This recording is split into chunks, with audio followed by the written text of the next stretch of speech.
night and the Gemini crew. Ooh.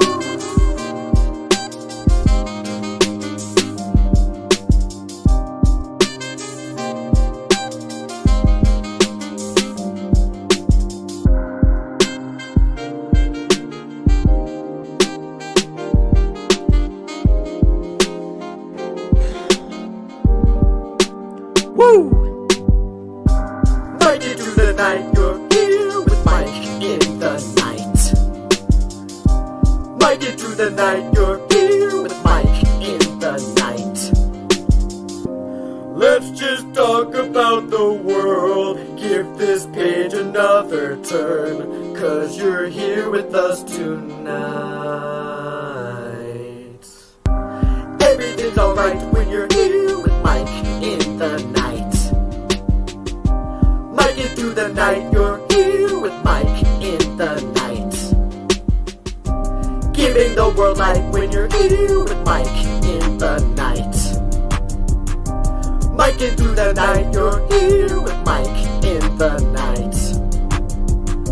Sometimes things are just absurd, so let's just talk about the world, 'cause you're here with us tonight.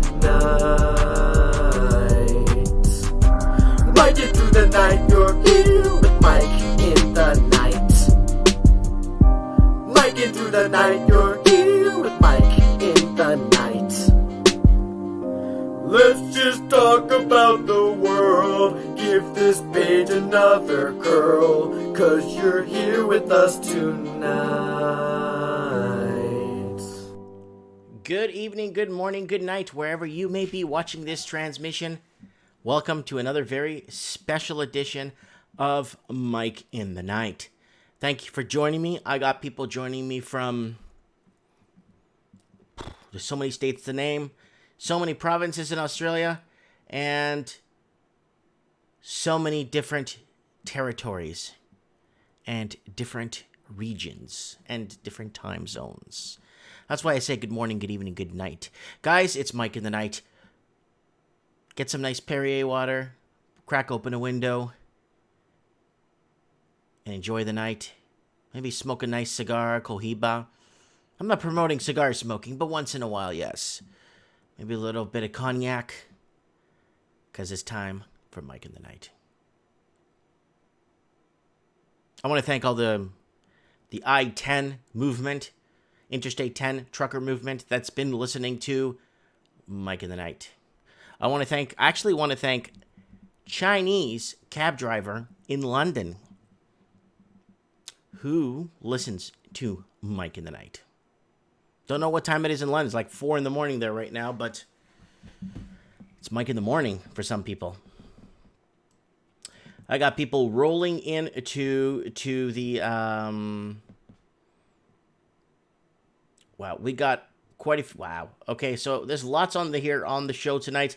Tonight we're going to be talking about secession.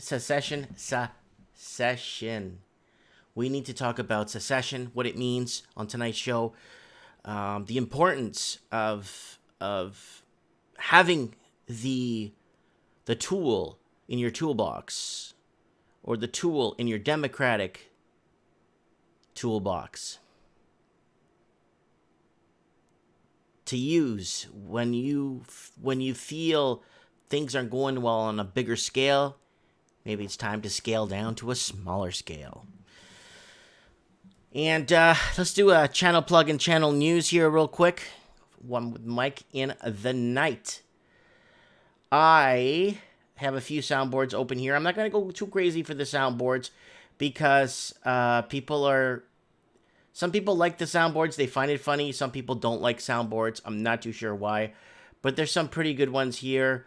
But I'll keep my fail soundboard.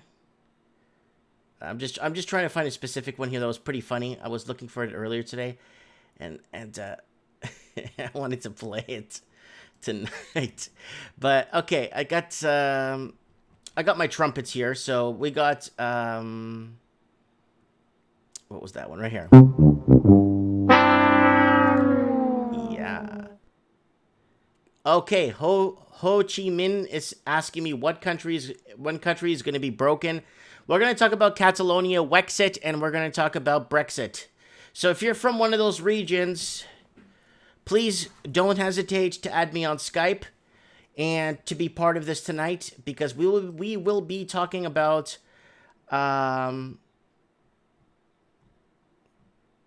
You're fired. we will be talking about Wexit. And if you are in the region of Alberta and you want to discuss Wexit, please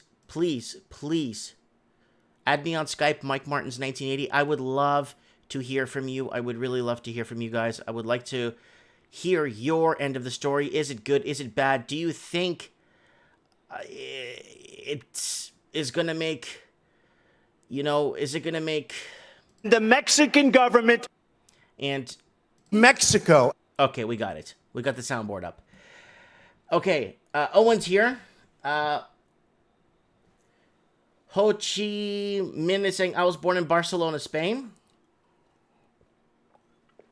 Jack Trudeau soundboard. Then we got... Okay, comments are starting to roll in nicely. We already got quite a few people watching. Time to roll out some channel news here. It is Mike of the Night, and you are joining us tonight. So let's go over a quick channel news. I put up quite a few stories in the last couple of days. I've been very busy with the channel. Vancouver ghost restaurants. Ghost restaurants on the rise, guys. That's very important. A lot of restaurants just can't cut anymore with the price of taxes and property taxes going up, and the cost of operating is just getting out of hand. It's getting out of whack. And Vancouver ghost restaurants, Canadian housing ripoff. This is not a joke. There's a driveway for sale in Vancouver. Not big enough to build a micro house on or a small house, but there's a driveway for sale. 6 feet wide by 70 or 90, 190 feet long. And that's it for $108,000. Australia bans 10K cash ban. That's going in full force right now. Like I said, they're going to bring it in. They're going to discuss it. They're going to retract it. People will fight it, and then they'll bring it in again and bring it back for discussion, and then fight it again. And yeah, it's going to be a back and forth tennis match until it gets pushed in. That's just how it works. And channels at war over climate change, guys. Check that one. Our channel, the Mike Martins channel, is officially at war because of climate change. I've been called a bigot. What was I called? I was called thick. All kinds of stuff for basically being a climate change denier. I don't deny climate change is real. We're going into winter now. It's changing.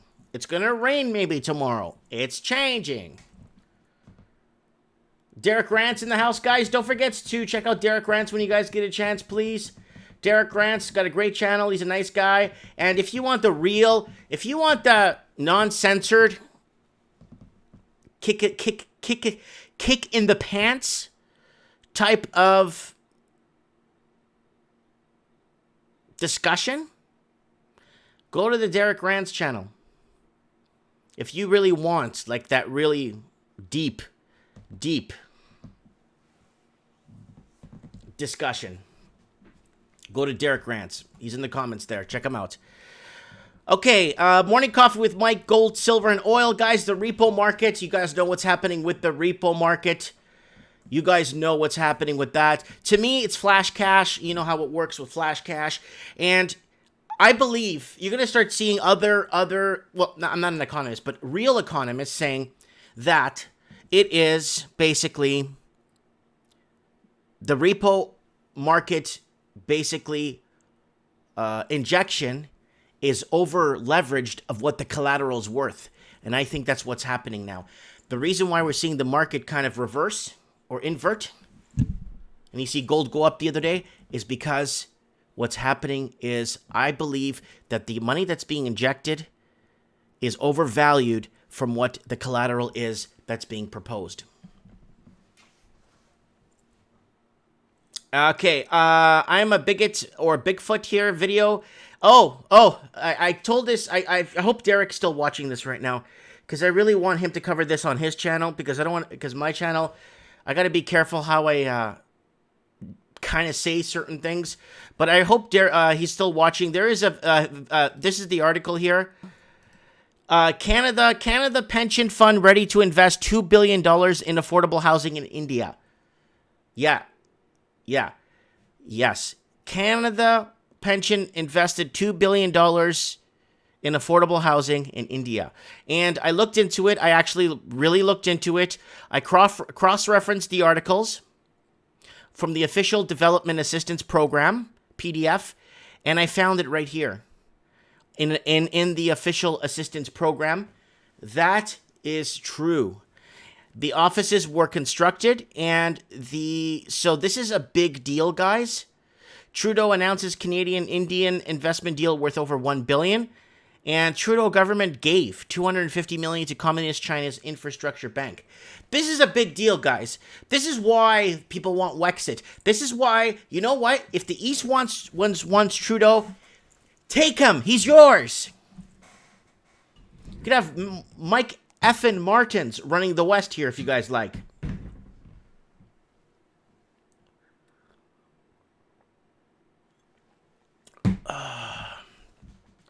Jeff Alasario is saying, is this Mike in the Night? Oh, yeah, you got it. It's Mike in the Night. Today is Secession night discussion, guys. Okay, what else we got here? Condo renovations, guys. Some guy's trying to do some feng shui in his building, and so he knocked down a bunch of walls in the condo to have an open space. The condo above is falling apart into his condo. Like, the condo is cracking. The guy above him. It looks like it's dropping into the other guy's condo because he removed all his load-bearing walls. And guess what? The guy upstairs is at fault for the guy downstairs removing his walls for feng shui. Yeah. Oh, yeah. And the insurance company and the strata company say he's on the hook for the damages. Vancouver housing stabilizing. What a bunch of garbage. Read that. See that video. Why is the RBA, the Reserve Bank of Australia, stimulating housing? Watch that video, guys. And Husky to lay off more workers solution. Guys, this is important. We're losing too many private sector jobs. Private sector funds the public sector. And if we don't have private sector jobs to fund the public sector. And then right here, Vancouver condo correction saved by tech workers. So there's this delusional real estate agent down in Vancouver who believes in his delusional mind that tech workers are going to drive up the housing market in Vancouver. Look at what happened to San Francisco. Look at what happened to Oregon, Portland. Look at what happened to Seattle and King County. Tech workers, 7 of them living in a house. 7 of them living in a house, they say. 7 in a 2-bedroom condo. So those high-paid tech workers, let me tell you something. They're not driving up housing prices. Guys, don't forget to hit me up on PayPal. If you guys want to support this transmission, the button's right up here. And if you guys want to support me on Patreon, I want to get up to 20 Patreon supporters. And don't forget to follow me on Instagram, Mike Martins Official, if you're bored. Secession time tonight. Da, na, na, na, na. And we got Supreme Canon Stan Ulch. And Belinda. Everybody in the comments here already arriving. Steve Stevens. Steve Stevens was really upset this morning. This afternoon. He left a comment on one of the videos where how they're trying to sell a driveway for $108,000. Then I showed everyone all the houses you could buy in the United States for in and around $75,000 US to make it like 108. So I showed detached 3-bedroom, 2-bedroom houses on beaches for sale. Houses, like a house you could live in and raise a family for under $75,000 US. I showed like 50 of them. So you guys don't think it's a flash in the pan. Zombie apocalypse scary. Woo! Mexico. All right. Let me just wet my beak here. David Gay is in the comments. Boom. cheap oceanfront property and took. I don't even know what that is. If you want to buy ocean property, you could go to Panama Beach, Florida. There's a couple of them for about 60 grand, a 3-bedroom and 2-bath. If you're retired, like a house, it's a house, and you can see the beach from the front of your house. Go watch the video. Jeff Salerzo is in the house. Woo! Mexico. Okay. So, Mike in the night tonight, baby. Burning the midnight oil. Okay, I got a message here from the I-10 Truckers Association Union. Dear Mike, thank you for mentioning us. We are not a union or an organization, but we drive the I-10 route. And yes, it does go from Jacksonville, Florida, all the way down to Highway 5 in L.A., in L.A. County, Los Angeles. Thank you so much for your effort and all the time you put in. The Mike in the Night Show, also the videos you do during the week. I am probably listening to this live right now as I'm making my route through Houston and on my way to New Mexico by the next hopefully morning. Thank you so much, Mike, and God bless.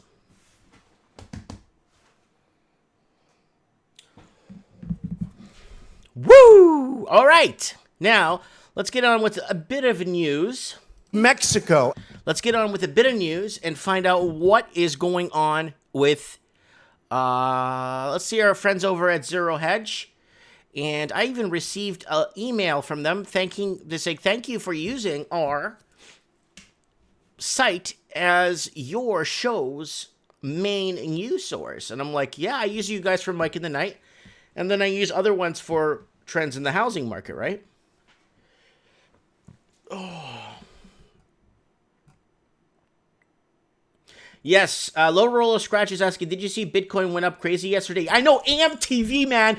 Listen to me, I say. AMTV was all over Bitcoin in the last 3 days, like stormtroopers into Poland. I swear to you guys. He was all over that. It's like, get this Bitcoin course. Mexico. It's going to do well for you. It's yeah. Like me. It's crazy. Anyways. Oh, man. AMTV is back promoting Bitcoin since Bitcoin's going up.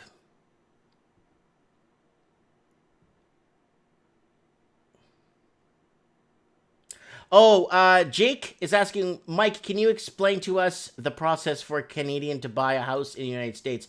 If you're a Canadian, like Canadian citizen, Canadian proper, it's not that hard. You're allowed to visit the United States 6 months of the year, but I would actually go and get a visa to visit the U.S. Even though a Canadian doesn't require one, I recommend you do, because I don't want you to buy a house on your credit card in the United States, like the houses I was showing for 50 grand and 40 grand, and then you trying to go down there and they deny you at the border and suspend you for 5 years. I don't want that to happen to anybody, because American border crossings from Canada, they're just handing out 5-year suspensions like it's nobody's business. Why? Because a lot of Canadians are going to make their way out of here eventually when they can't afford to eat anymore, when the cost of everything just keeps skyrocketing. But I will go over a few things with you guys one night. And we'll probably do a show called Living in America. Maybe have some Americans on the show. Because they don't understand, that, especially people living like in South Carolina, or if they're living in Florida, or if they're living in Louisiana. They have no idea. Yeah, Kentucky, all kinds of states. You know what I'm saying? Alabama. They have no idea how expensive it is in Canada.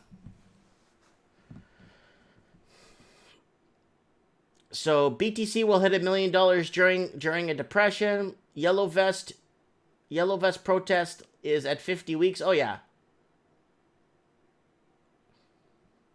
The Western world needs a 2-state solution from globalists. It's some positive change.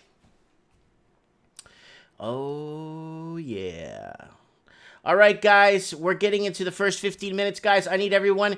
Go down below, share this to your social media right now. It's live. Go down, you see it there? It says share, there's an arrow. Share this right now, guys. Go ahead and share this right now. Let's get all your friends on here in the comment section, and let's get everybody rolling out. Come on, guys. Let's roll up the red carpet, and let's get this party going with Mike in the Night. All right, Zero Hedge News. FBI entrapped Flynn with manipulated evidence as Clapper alleged issued kill shot order, court docs. The upper echelon of the FBI. All right. Shocking. Satire shows Boston Dynamics testing new robotics super soldier. Guys, this is a big deal because I don't know if you guys know a company named Skynet. I think it's in Canada somewhere, and they're making these super soldiers like this. And I am very concerned because look at this thing. And it gets up. Look at that. Look at that. Look at that. And that was a battering ram. Is he good? Ooh. And he knows not to stop. But then, guys, what happens? What happens? It doesn't shoot him. So what happens if this thing one day gets smart enough and starts developing and saying, why are these guys pushing me around for? That's bullying. Boom, it starts clipping everybody. Yeah, so this is like, there's a Skynet, you know. This is Boss Town Dynamics, but Skynet is working in secretive right now as we are speaking. They totally are. It's, I'm not sure if Skynet's publicly traded yet, but they might become publicly traded. I don't think, because they're funded by the military and other big conglomerates. So I don't think you need to come out to become a private company.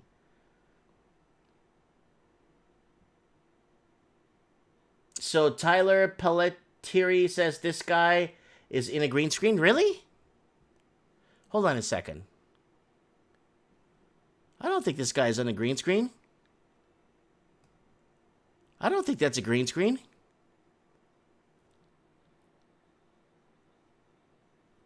This is not a green screen, guys. This is like legit.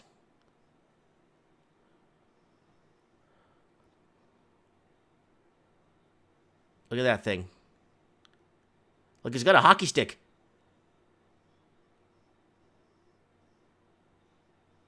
Wow.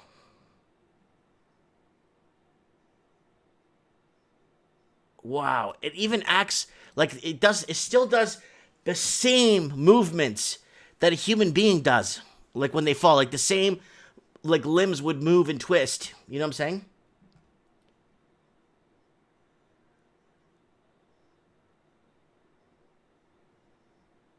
David Gay is saying there is a guy saying there's a house and thing. Yeah, we'll do that. We'll do that. Hold on a sec. Someone's leaving a link in the comments here. Tyler's leaving a link in the comments.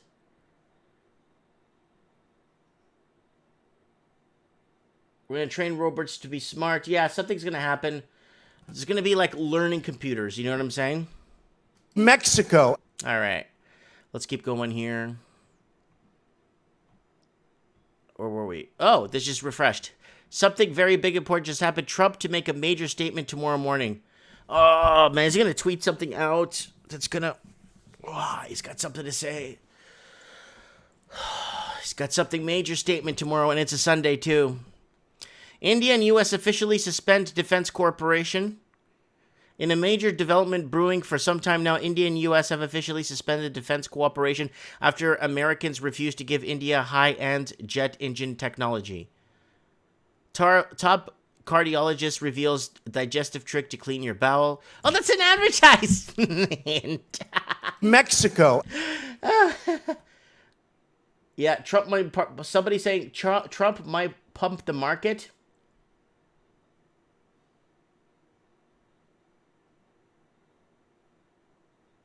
Tyler saying subprime auto loans blow up, 60-day delinquencies shoot past financial crisis peak. Yep, you're seeing a lot of R6s, R9s, and R12s. Oh yeah, and that's once you get to 9, you're finished. Once you get an R9, it starts to eat away at whatever credits you've worked to establish in your life. All right, here's why Trump secures Syria's oil plan will prove particularly impossible. My brother meets big pharma harvesting biometrics of everyone. Ooh, why?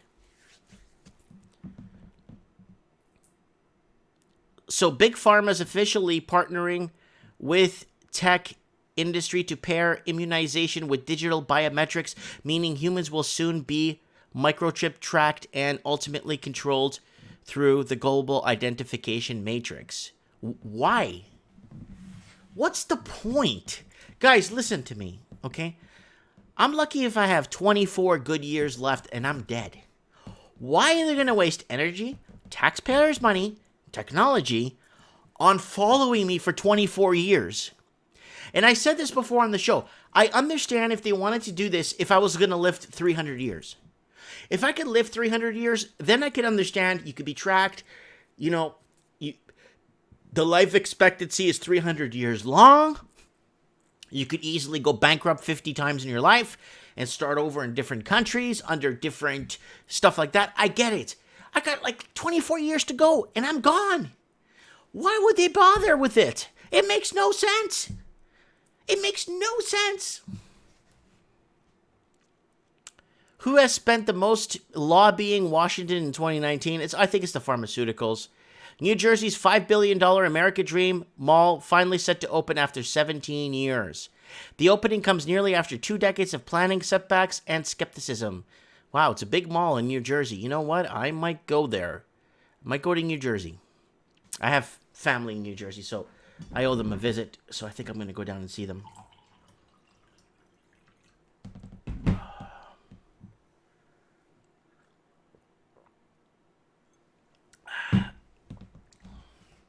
Stan Ulch is saying 1984, Mike. 1984. Yes, 1984 was a good book by George Orwell. And it was written in 1948. And he just switched the 2 numbers at the back and called it 1984. Because he gave it that much time before Big Brother is watching you. So what's happening? Well, let's get on topic of tonight's show. Wexit, Catalonia, Brexit. There's too much unification that made zero sense. The European Union was an absolute disaster. It went nowhere. If anything, it impoverished more countries.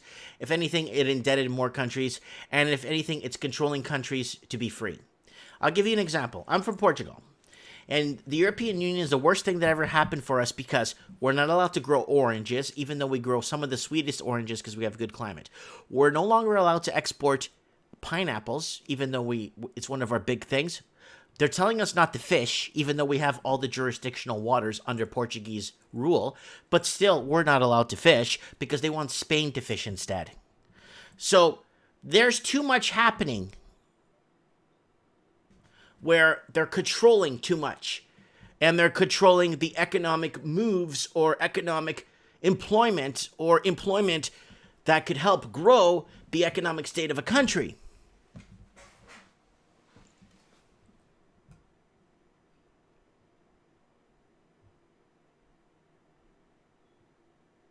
AV 1611 says, I'm a Bible believer too. Yep. Guys, I'm a creationist myself. I don't believe in what the hell you call that crap? Evolution. Whatever. Okay, Canada's pension. So this is what's happening. So look at what's happening. This article here is from 2015, and I also cross-referenced it with 3 different government PDF documents, okay? Canada's pension fund ready to invest $2 billion in affordable housing in India. With the amount of Canadians on the streets. Now, Western Canada is saying, you know what? You guys want Trudeau? You have him. Let him spend your money and send it to India to build affordable housing for people there. So we got the comments roaring. Yeah, 2 billion. 2 billion right here. 2B. 2 billion. Okay? Mexico. Mexico. So this is becoming a problem. This is becoming a huge problem. This is beyond. I don't think Australia, in my opinion, I don't even think the United States will ever pull a stunt like this. I don't think the United States will pull a stunt like this. I don't think they'd ever do something like this. You know what I'm saying? Donald Trump. I prefer to give $2 billion to Halliburton and then go nowhere than just lose and just give away to build affordable housing in a country where we need affordable housing.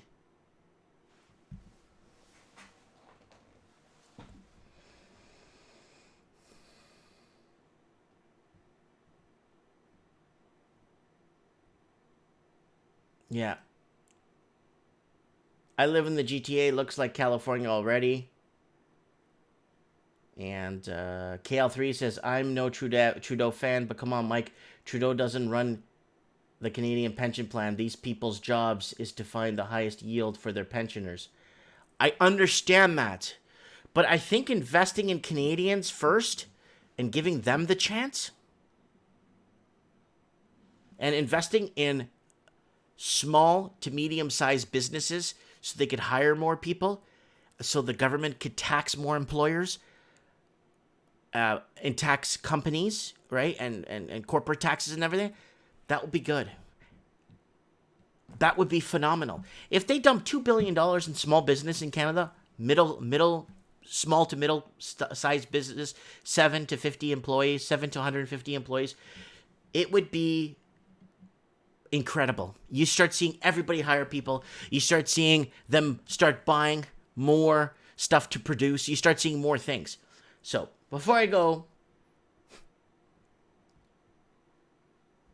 so here it is. Canada's pension fund ready to invest $2 billion in affordable housing in India, official says. So, that could be a strong reason. That could be one of the 300 reasons why they want secession. Secession, derived from the Latin term secessio, is a withdrawal of group from a larger entity, especially a political entity, but also from an organization, a union, or a military alliance. Threats of secession can be a strategy for achieving more limited goals. It is therefore a process which commences, which one group proclaims the act of secession, example, the Declaration of Independence. It could involve a violent or peaceful process, but these do not change the nature of the outcome, which is the creation of a new state or entity independent from the group or territory seceded from.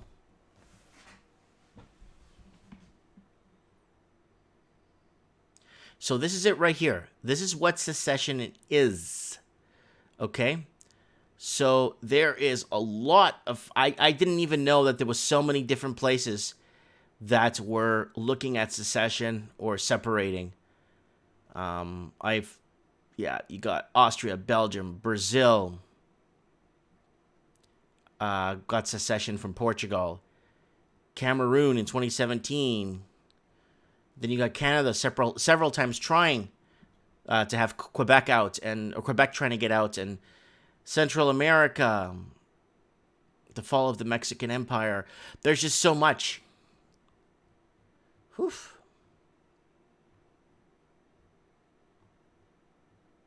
There's so much secession. Now, Texas has a very special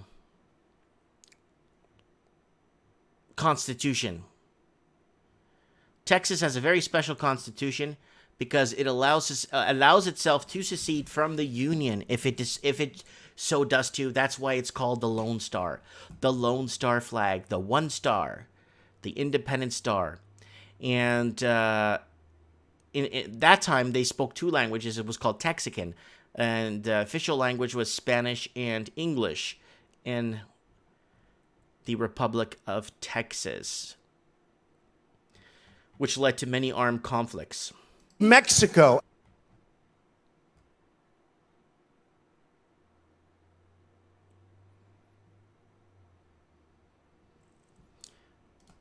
And let's start off with Catalonia. Catalonia separatism. And here it is, guys. Catalonia has been at it for I don't know, maybe a total of 9 years, but it's been intensifying the last 5 years, and it's going into crazy mode in the last 6 months. Catalonia's done. Catalonia wants out. And you know what's scary about Catalonia, guys? You know what's really scaring me about Catalonia? Is the fact that the guys from the Catalonian secession movement, the guys that were the leaders, the presidents, or the speakers for the Catalonia movement, a lot of them went to jail in Spain for creating a vote for secession. A lot of them went to jail. So, what does this tell you? And then you got Obama, again, meddling, saying, oh, no, Catalonia needs to be part of Spain. They can't do this. Just like it was meddling with Canadian elections, saying, oh, Justin Trudeau is real good. He believes in climate change.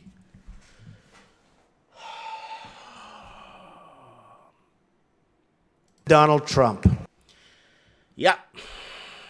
So, Catalonia is in the mix. Catalonia aimed for a new vote on independence. It's long time. Yeah, see, leaders' jail terms still in jail from 2017 from the referendum. I know a guy, okay, listen to this, in Vancouver, that shot at somebody with a gun. He shot at somebody and missed them by the head and broke the window behind them. Attempted murder. He was in jail for 2 days and he got out. I know a guy that tried to kill somebody else. I don't know the guy. I know the guy that was shot at. He told me this story. And he's like, you're not going to get him for possession of like this and that. He shot at me with a gun. He just missed me. He broke the window behind my head. I know a guy that went to jail for 2 days for trying. And then you got somebody that wants to create a referendum for their people to protect them and to give them more substantial freedom within their parameters so they can work more freely inside their own country. They go to jail for that. For democracy. They want to vote. They don't want to go to war. They just want to vote.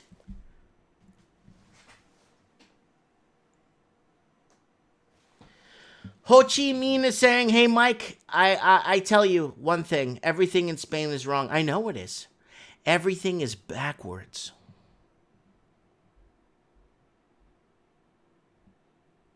Tyler saying, I started putting together a new greenhouse. Yeah, baby. Spain is not a country, is an invent of the Catholic, invent of the Catholic Church. Spain is a monarchy in disguise like all of Europe.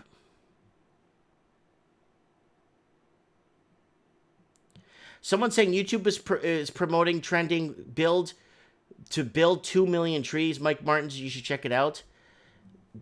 2 million trees.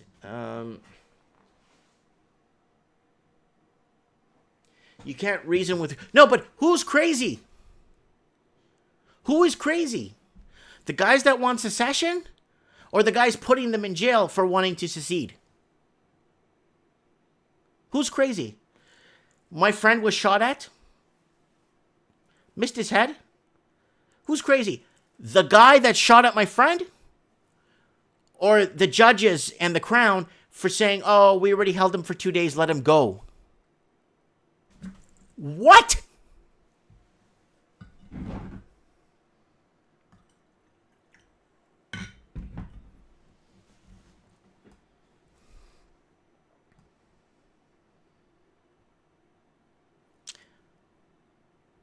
The Mexican government.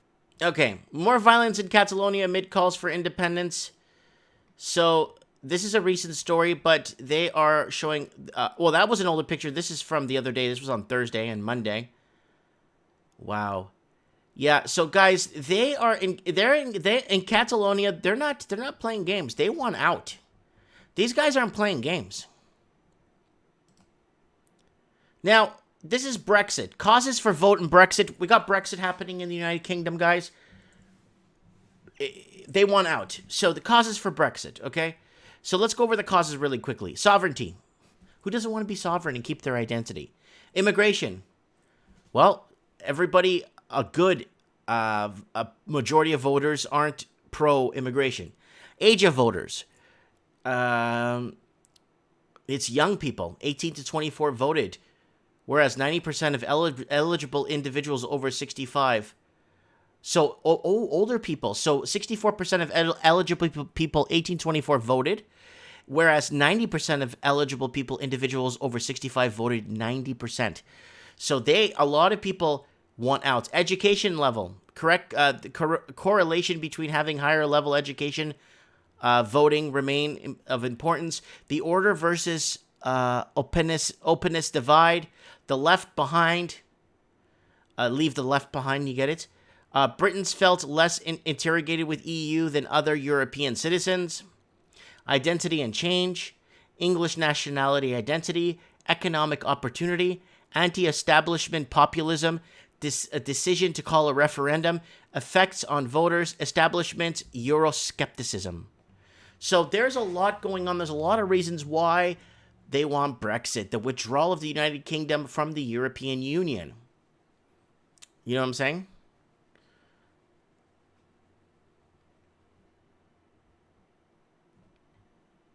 Mexico.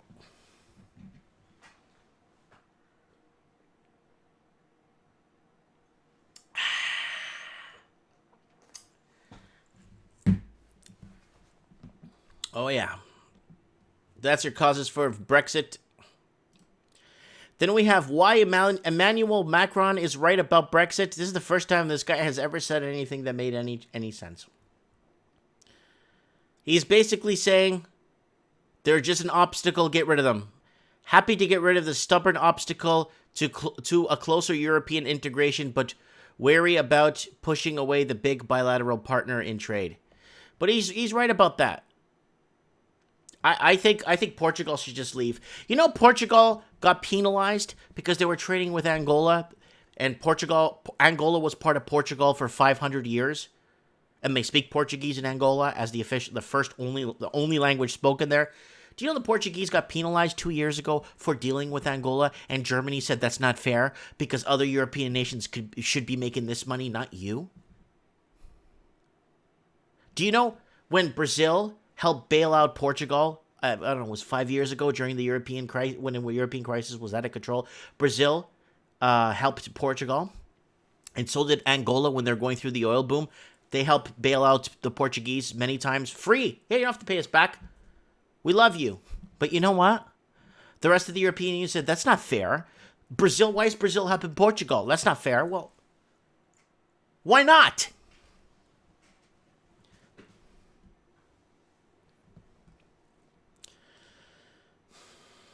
All right. So, Wexit. Lots of Wexit. Look at that. It's got, how many? We got 84,000 results for Wexit. Wexit is big, guys.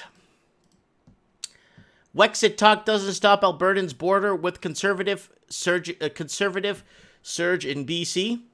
So, guys, remember, this is very heavily Chinese dominated here. A lot of them voted Liberal, and a lot of them voted NDP in this area here. So that's huge. That's right here. This area here is very predominantly of Chinese, Cantonese. Yeah, Cantonese citizens from mainland China living here in British Columbia. So that will never swing blue. It will never go conservative. And Strathcona here in Edmonton went NDP too. The little section right there. But everything else is a sea of blue. So here are the votes. And Northern BC Wexit. Among those calling for separation is Jay Hall, former Conservative Party MP for Prince George, Peace River, who said voters in his own riding have in common with their Alberta neighbors than those in and around Vancouver. Yeah, in and around Vancouver, it's like a different country. In and around Vancouver, it's like you need a passport to go to Vancouver now, because it's not even like it's like in Canada anymore. So he makes a lot of sense. Here, he just answered what I just said right here. This way, Wexit navigating Alberta's theoretical secession. So let's see what they have to say here. Patriots. We've had a higher number of young Albertans enroll in our military in times of crisis, and we are proud of what we've done together as Canadians. Secondly, I would say that we should not let Justin Trudeau and his policies make us feel unwelcome in our own country. Said it right there. Experts in on calls for Alberta separation. The problem with this, guys, is I don't think they'll allow it. Look at Catalonia. Look at Catalonia. It's been going on for years. This is from 18th of October, 2019. People are being jailed. Look, demonstrations gather in Barcelona following a week of protests over jail sentences given to separatist politicians by Spain's Supreme Court. They're still in jail. I know a guy that almost shot someone's head. I don't know the guy that shot. I know a friend of mine, almost got his head shot off by a guy inside a mall, on security camera, on CCTV, on everything. The guy that pulled the trigger and shot at the guy went to jail for 2 days. He's gone. He's out. And then you got a group trying to organize a peaceful march to create their own country and be free and be more positive in growth and create an economy, and they go to jail?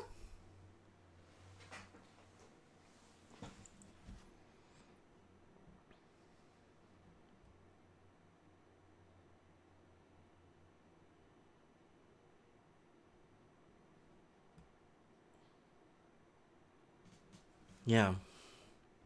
Stan Elch saying Canada coddles criminals.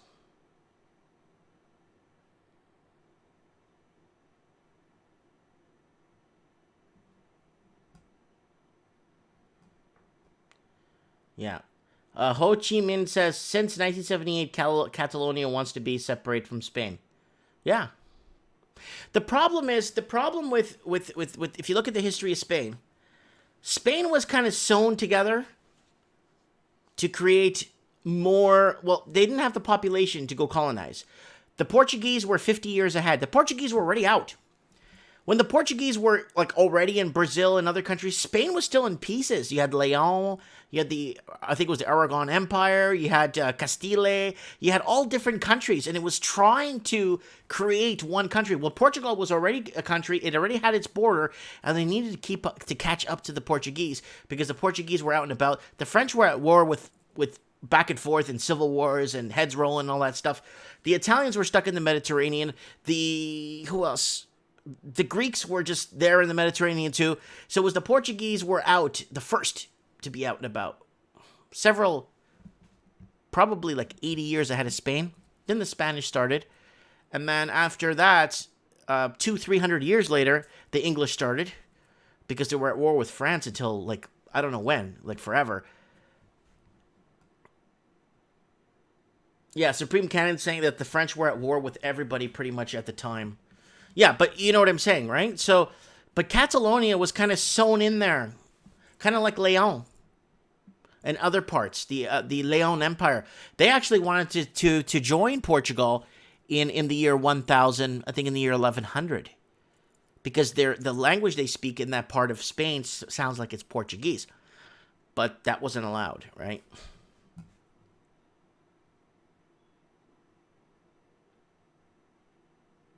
Yeah, victims are the new criminals because they defend themselves. Yep.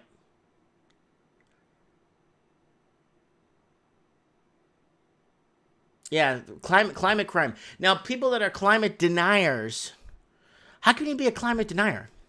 I don't deny climate change. It's raining. Tomorrow it's going to be cloudy. The next day it's going to snow. I'm not denying climate change. But you know what I stand on it when it comes to us doing it.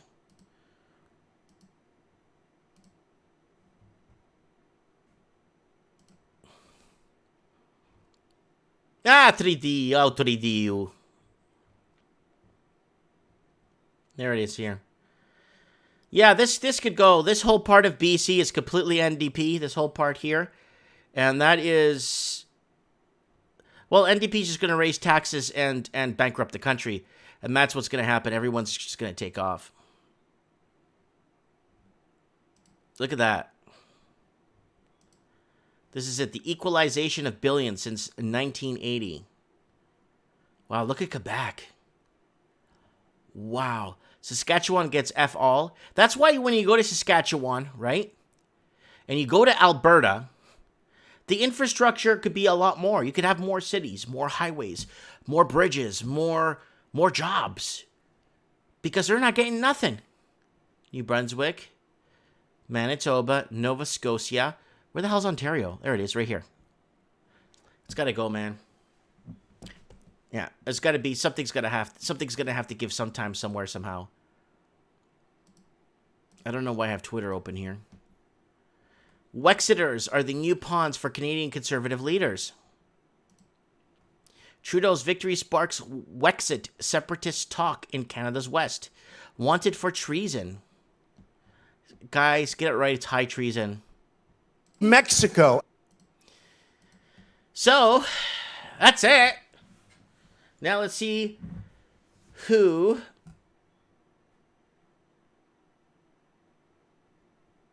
what is going on here in the comments. Let's see who we have here. Who do we have here in Alberta? I wonder if working on it, let me see if I could find working on it and ask her. She lives in Alberta. She lives in Edmonton. And I want to ask her if she wants to separate from the Trudeau government, what she wants to do.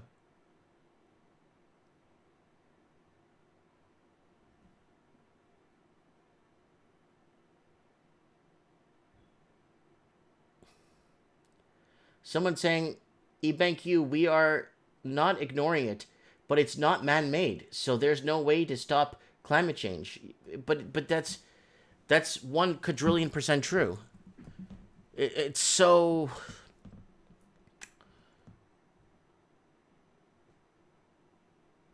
Let me see who we have here. Lost Canuck looks like he's sleeping. Let's get an update from Evan and find out what's going on in Hong Kong first.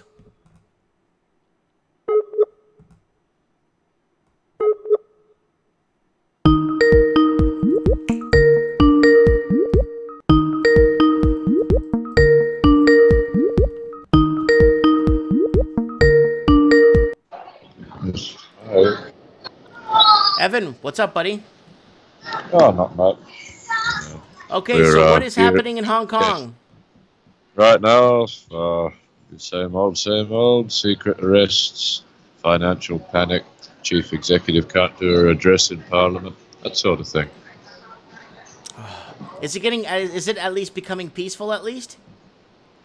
I mean, like I said before, it can be business as usual 1 minute, and then you get a police cordoning off an area, and then arresting and brutalizing people. So it's only when the police show up does any real violence happen, despite what the media might tell you. They'll show you the people in white shirts getting beaten up, but as we all know, the white shirts are triad. So the triad go around trying to stab people, and then they get found out and beaten up, and they only take that footage to show. Evan, are we on the 20 or the 23rd week? It was June 2nd, I would say, was the more or less when it actually kicked off to what it is now. So how many weeks is that? Well over 100 days. I could count it for you. Yeah, I think it's 22 weeks. Let's see, that's 9, that's August, that's 13, that is July, that is 17, and June 2nd would make it 17, 21st, I believe, 21 weeks. 21. But I mean, if you're counting the bill being proposed, it would be more than 21, but I'm talking from when they stormed the chief executive office now. Okay. I'm getting some footage of them at the police station, too. No, they love to lay siege to the police station. That's for sure. Lasering the police station. They'll make everything illegal. That's all the only thing they can really do. They ban the masks, but I'm looking around right now in this restaurant, Mike, and I can see people with their masks on.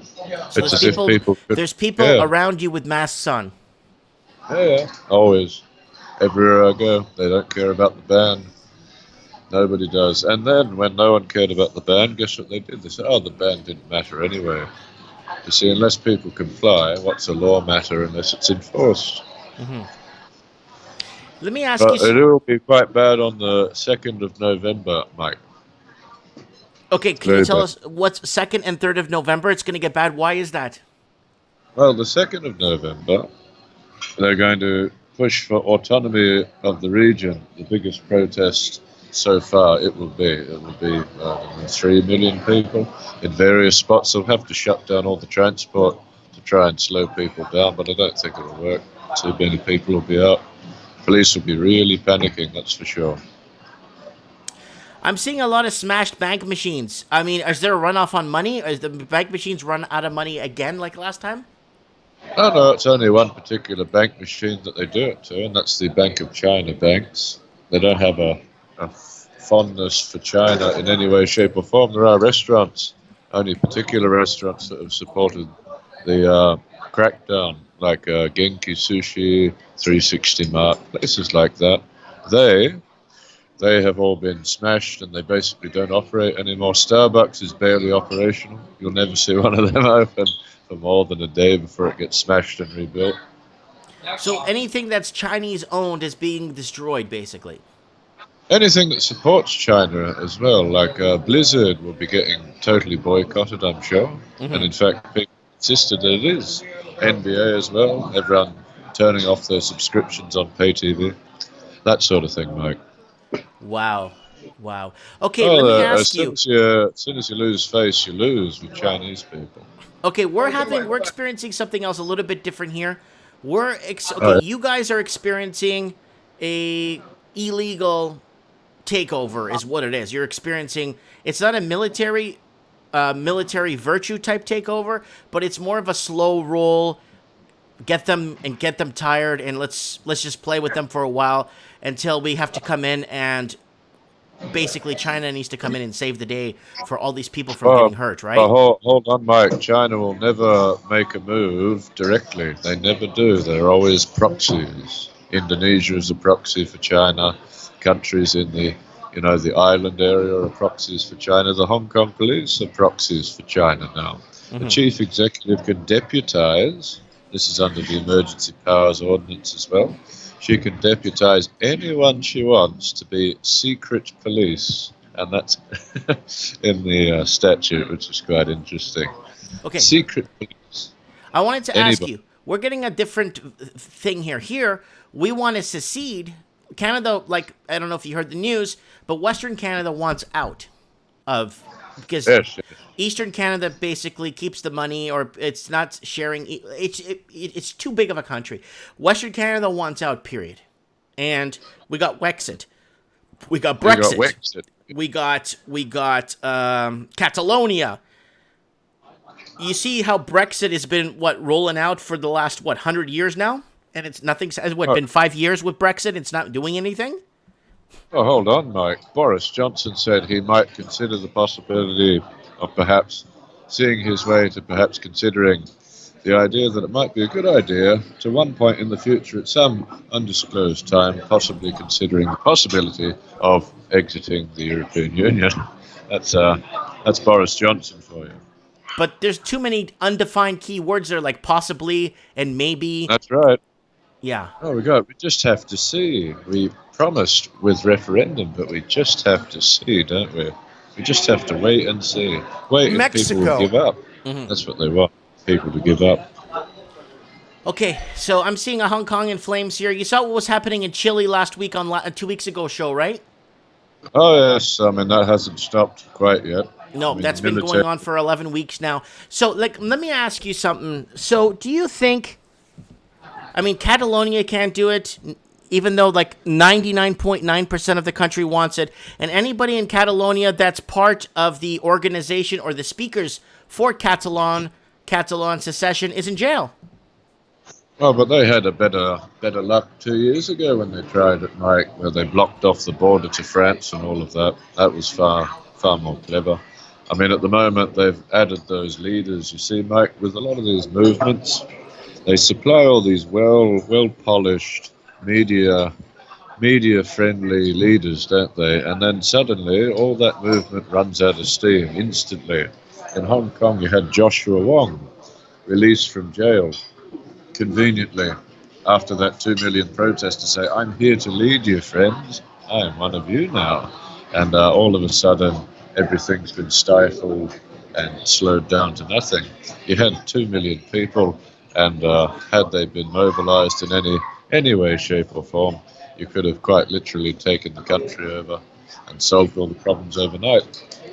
Mexico. Now, my question to you is, Catalonia it's still going strong, and there was Yeah, the several breadbasket of protests Spain. here yesterday, and they're going in pretty much in their fifth year now, going strong.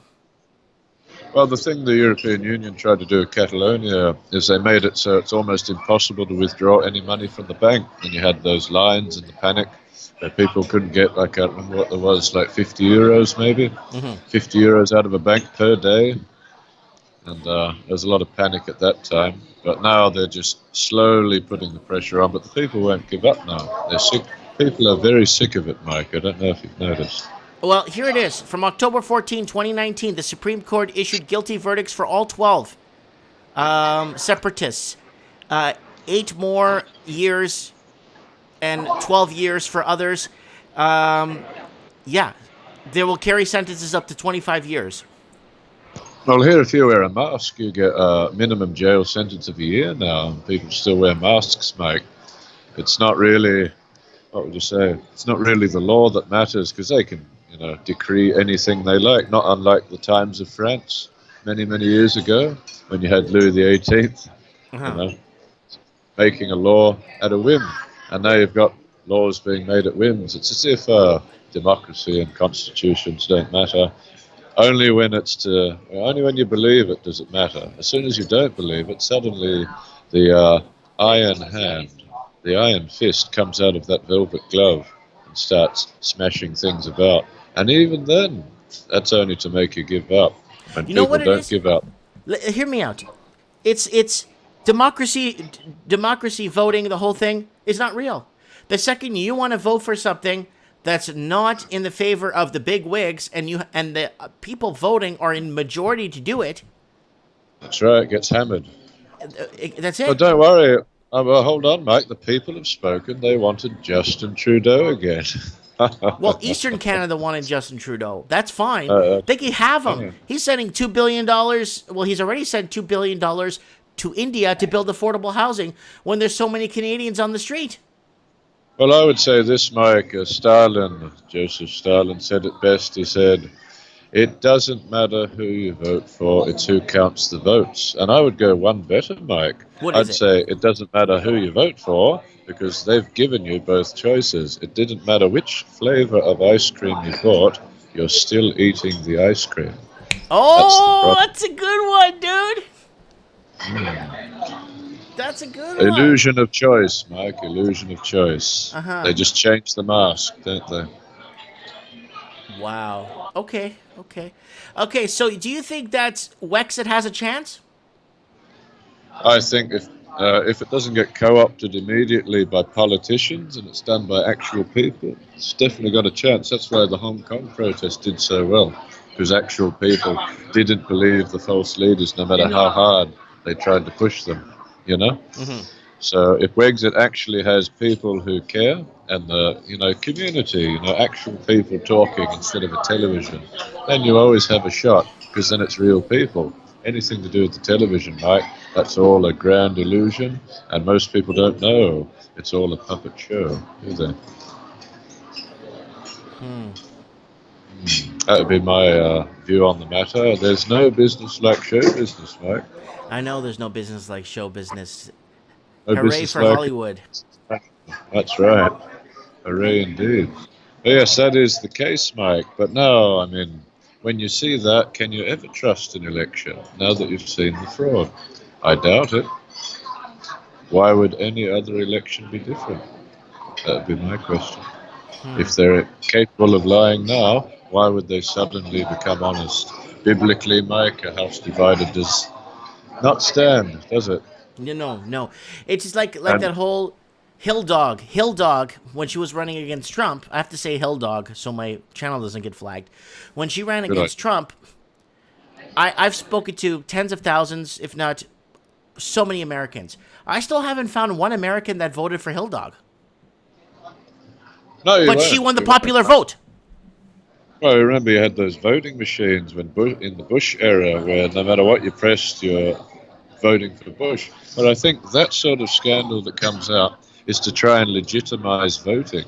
Because as I said before, they select the candidates for you. You don't get to choose anyone you really want. You should be able to vote for a garbage bin or a club sandwich, but you can't, can you? No. Well, no, what I'm saying is, like, I've spoken to so many people, and I spoke to a gentleman in Northern California that does bus tours and stuff for other people visiting from other states and stuff and going to see the Grand Canyon, all that crap, right? So in Arizona and Nevada area, right?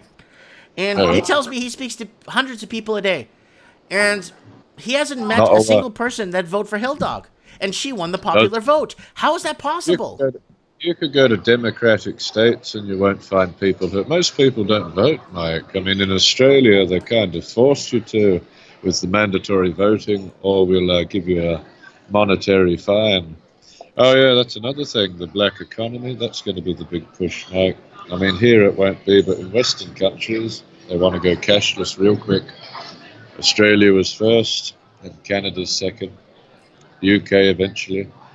They'll I think there. That's why you missed New Zealand. I think it's Australia, New Zealand, Canada. No, Australia, New Zealand, UK, Canada. I think Canada will be before the UK because the UK, they can only have so many distractions in the media at one point, and they don't like talking about Brexit, but people keep asking about it over and over again. So they keep making this big show about it. Big show, Mike. But it's not a good show. So when is the end going to come to this thing? This is like full-out warfare. Well, it's a war for the mind, isn't it, Mike? I mean, your good friend, the fella who sells Super Male Vitality, that fella, Mr. AJ. Oh, AJ! I haven't seen AJ in a long time. Oh, he just had a flat earther on his show. It's quite curious. I was very surprised he had a flat earther on his show, but. Well worth watching that interview. It's quite insightful. But I was going to say, he's been around. I think 2 or 3 days ago, I believe. Okay.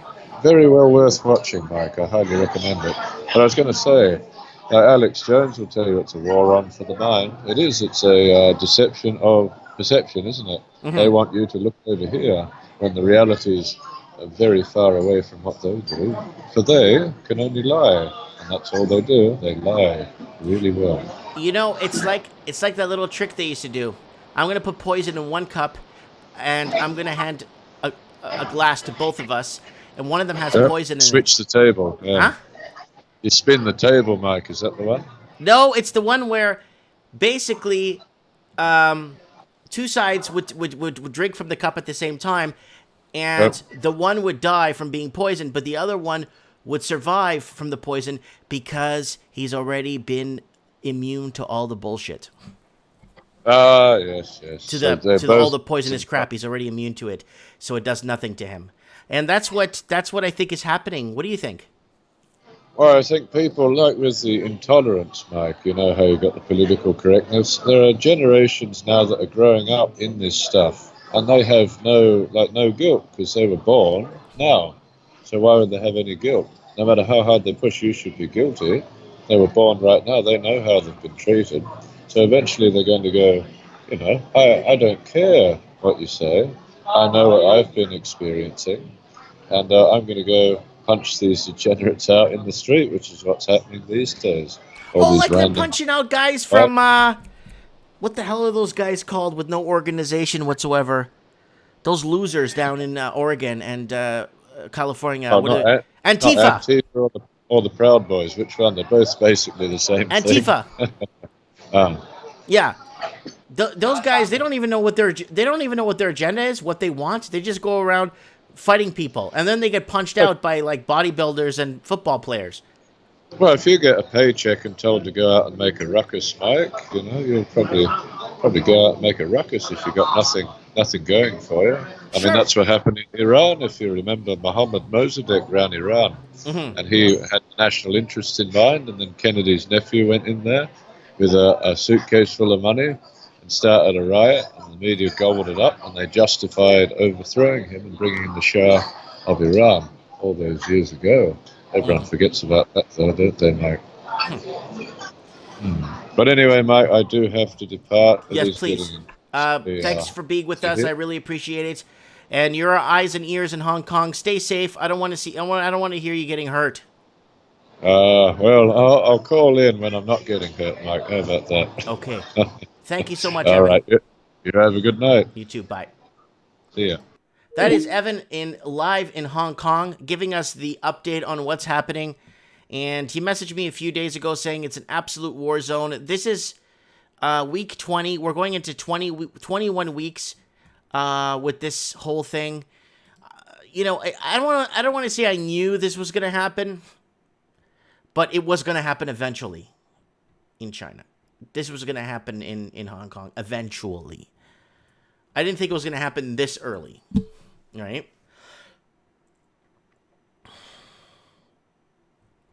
So, let's see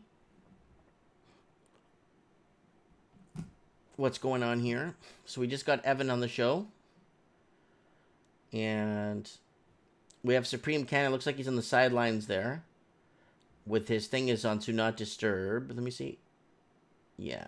Then we have the Raven. Let's see if the Raven can come on. I haven't talked to him in a while. Well, I talked to him the other day, but I mean on the show.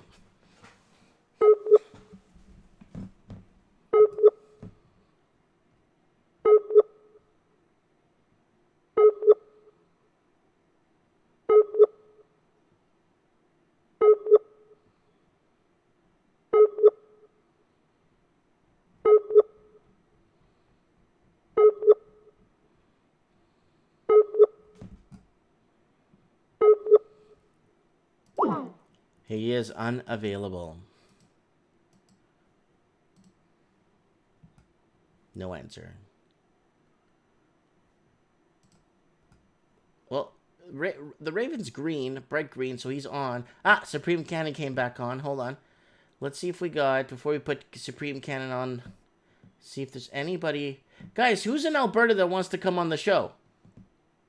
Hello? Who's in Alberta? Who wants Wexit? Who's in the UK that wants Brexit? Who is... Where are you guys? Where are you guys? It's kind of important. Who's living in Australia that wants to get the heck out of Australia?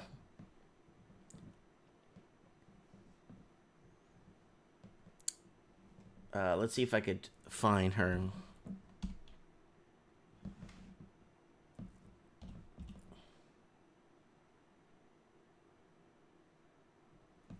Let me see. That's in Sweden. Let me see if I could find. See if I could find her here in Alberta. There she is. Oh, she made another. Let me see if she picks up with this phone.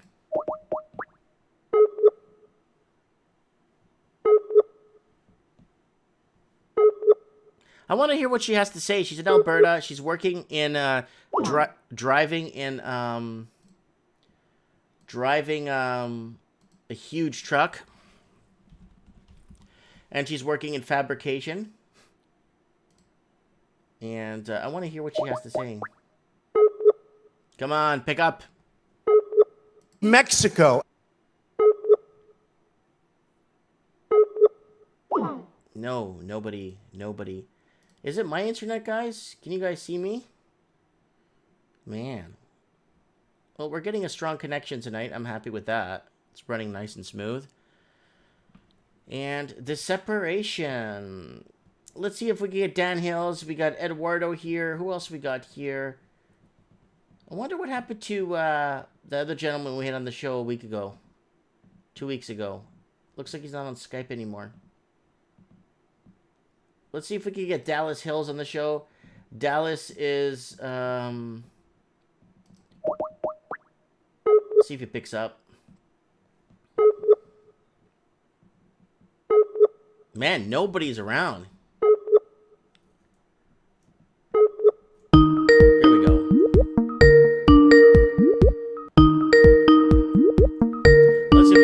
Dallas on the show.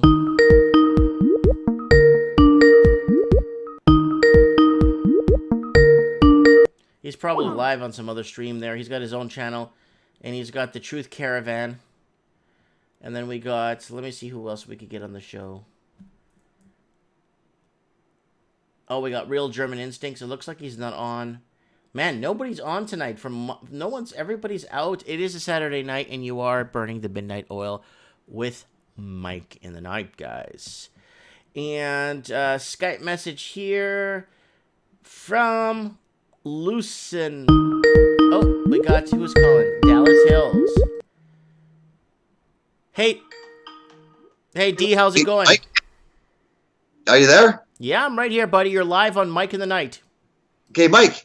Yep, Well, you're live, buddy. I got you live, too. Guess what? Can you guys hear Mike? I can hear him. Okay, Mike, you're going live right across from coast to coast. Also on my channel together, brother. Wow, so you connected it coast to coast. So tonight's topic on my channel is Wexit.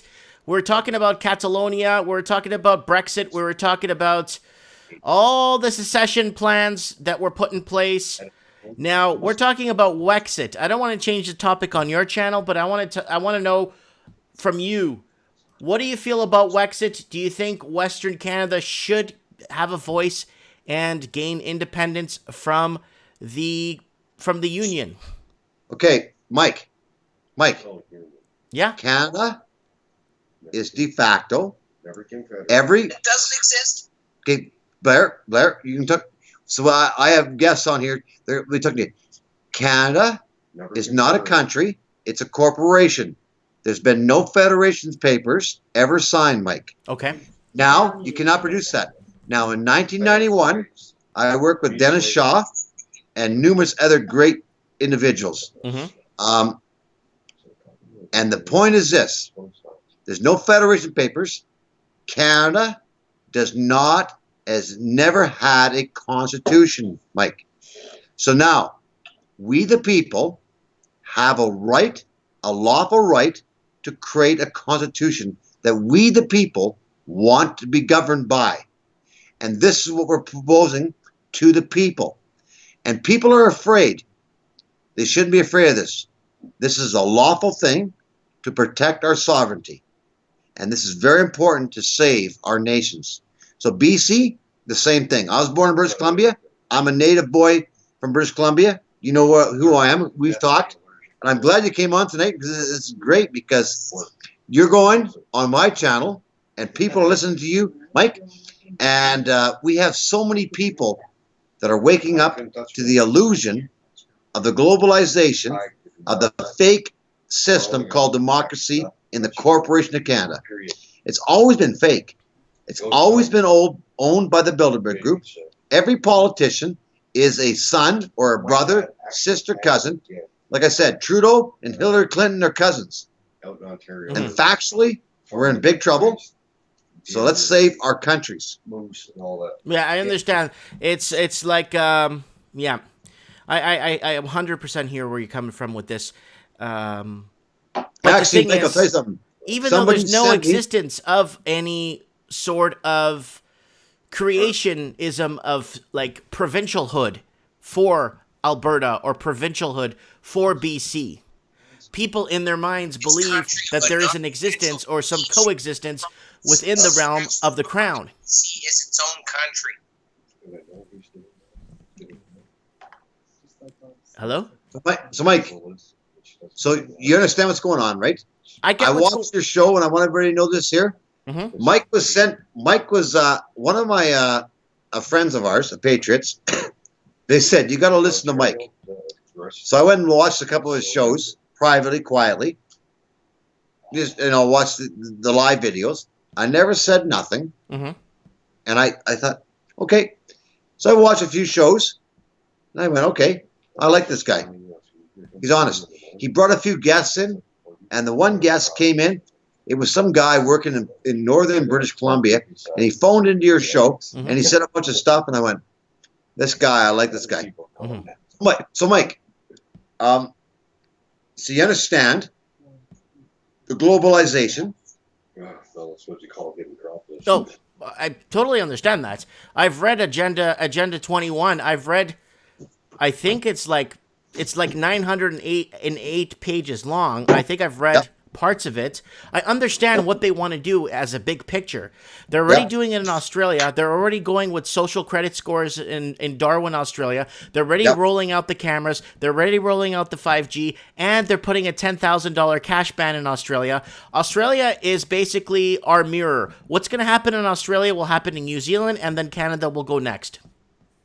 Okay, Mike, can you explain to me what's happening in Australia? What's next? Well, what's going to happen next in Canada is they're going to put a $10,000 cash ban to withdraw money or to deposit money. So if you want to deposit more than $10,000 or withdraw more than $10,000, they won't allow you to do it, just like they're doing in Australia. And then they're going to ban cash and have it only digital. So you can't have a black economy or a black market anymore. It's over. Then when that's done, then they're going to come when that's done, they're going to start going out with the 5G social credit score. That's going to take anywhere from 6 to 15 years to roll out in its full entirety. Okay. They're already right now as we speak. My friend is in Winnipeg, and he's telling me they're putting up thousands of cameras in the last 3 months. Thousands of cameras on every street pole now, watching everybody. Who's your friend in Can I BC? interject here for 1 second? Sure. A friend of mine works in Manitoba as an audio-visual specialist. He has installed for the city of Winnipeg over 32,000 cameras in 6 months. So your friend in Winnipeg installed 32,000 cameras in the last 6 months? Yeah, I believe it. It's happening. So what it is it's the quantum computing is going to start taking over. Quantum computing could basically build algorithms on their own and actually start to break down what they're seeing visuals and find out who they're looking for or what they're looking for or what to suspect or what they should be entitled to know or whatnot from your private life. And that's what's going to start happening. Right now in China, everybody, there's no dark place to hide anymore. In the Chinese big cities, you have nowhere to hide. There's no dark spot. There's no dark spot anywhere. You could go in an underground parking in China and they'll follow you right to your car. Social credit score started in China. Yeah, the 5G started in China. 5G is already pretty much taken over 97% of all the major cities, and now that Hong Kong refuses to join China, it's a long story. Now it's been protests there for 20 weeks straight. Hong Kong doesn't want part of us. Hong Kong is the financial capital of Asia. Now, if China gets their hands on it, you're going to see an economic collapse that will send reverberates right around the entire planet, and you're going to see global shipping pretty much come to a halt, and you're going to start to see the junk that we buy at Walmart not being resupplied, and that's when you start seeing store shelves being empty. There's so many ways it could go, guys. There's so many ways. So Venezuela part 2, 3, 4, and 5. So Mike Martins, to all your viewers out there, Mike, on your channel, please, buddy. Mm-hmm. I want you to look up Duke Willis, D-A-K-E Willis. Mm-hmm. Yeah, it's D. Yeah, Duke Willis. Very good, informative. He runs shows Friday, Saturday, Sunday out of Toronto. Mm-hmm. I want you to look up the mythoscanada.ca. Also, anybody on Facebook, the Mythos Canada on Facebook. And also, de jure constitutional conventions on Facebook. Very informative. We also really want to express that there's so many people out there that are well aware of the Agenda 2130. And Mike, like I said, it's a pleasure. I'm actually kind of shocked you phoned me tonight, but that's great. You know why? Because you're broadcasting through our channels, and your viewers are getting the same thing. So the 5G. Now, me and Darlene, my wife, and Duke Willis went to a presentation in Ontario, and it was phenomenal. A whistleblower came in. We documented everything about the 5G. I'm going to bring my wife in, and she can tell you exactly how 5G works. I'm going to, you know why? Because she loves all you patriots. and Duke, he's waiting to come in. Blair's still in line, but Blair's gonna stay on line for a bit here. I'm gonna bring Duke in. We also got some. I'm gonna actually duck off here, Jesse, or Duke come in because he's more informative and he's more knowledgeable in these areas than I am. Okay, no. Pause. More than I'm able to. No, you pause for a sec. You stay there. You know why? I want you to stay there for a second. Darlene's gonna come in and say what she has to say about 5G, and then you can say some more stuff. We'll bring Duke in. I'm going to bring some Canadian veterans in that are explaining some real serious shit to the rest of the people. Australia's going through hell, and I love that this is great, man. You know why? I mean, I uploaded a video today that was happening in Chile. Yep. We're shooting the fucking people in the street, man. Mm-hmm. And the war's on. Well, no, I understand. We've been covering Chile here for a while now. I've even had people on my show from Chile because I speak Spanish and Portuguese fluently, so I get people on and I just translate. By the way, Mike, when I talked to you the first time, the first thing you sent me was Spanish. Remember? Yes. I know. Yes. That's why it was very important for me because I wanted to make sure I found the right Mike Martins. That's right. I'm gonna bring my wife over, Mike. You're gonna love this girl.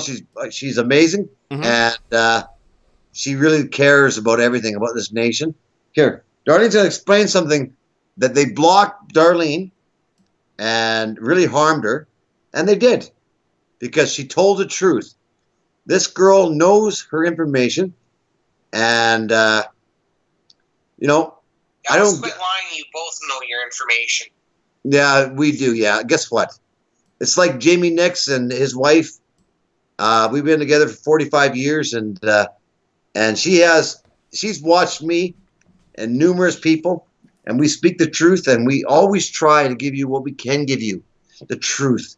And I was one of the greatest engineers in North America, and I can brag about it. You know why? I can. They can't take away nothing from me. Here's my wife. I understand. Hey, Mike, she's coming in, buddy. My wife knows this shit inside out. Good evening, Darlene. Hi. Welcome. Nice to see you again. You too, Blair. Hi, Mike. Hey, how's it going? Not too bad. Well, when we were in Ontario and Duke and Dallas and I went to this conference and the fellow there was speaking on 5G, it really freaked me out, really, because I heard about it but never really knew the details about it. So when they started showing the graph, how our cell phones run at 0.0002, microwaves run at 0.0003.54, and up the scale to 0.009.63, I think it was, for our towers and such things like that. So now they have 5G, and once all the 5G stations are placed where they want them, all these towers, and there's lots of them, believe me, they're in the countries now, they're everywhere. They're lined up in cities about, every 5 to 10 blocks. It's very scary, but It's 3 to 5, Darlene. 3 to 5. Okay. Yeah. Well, they plan on, if not closer. Yeah, when they plan on turning these on, they plan on turning them on at 600 to 1,000 megahertz, I believe it is. Yeah. Yes, And megahertz. that's going to be No, enough. sorry, gigahertz. Gigahertz. Huh? Thank you. Let me reply to this call. That's going to fry our brains. That's going to kill babies in the wombs. They're hooked up to smart meters.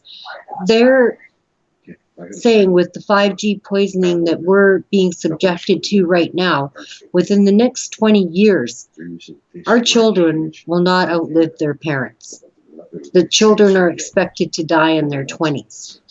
And this is all because of 5G, smart meters, they're hooked up to smart cars. They're designing these 5G programs to wipe out pretty much everything and create cancers, illnesses such as nervous disorders, brain And it's not only malfunction. that, Darlene, it's also a combination of the fluoride and the dark metal, Oh, yeah. The metal chemtrails, retention the fluoride. from the chemical spraying and the cloud seeding, Yeah.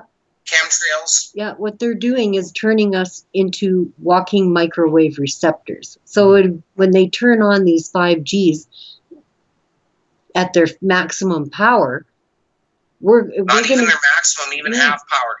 Yeah, 600 to 1,000 is what I seen in the program. The program is live.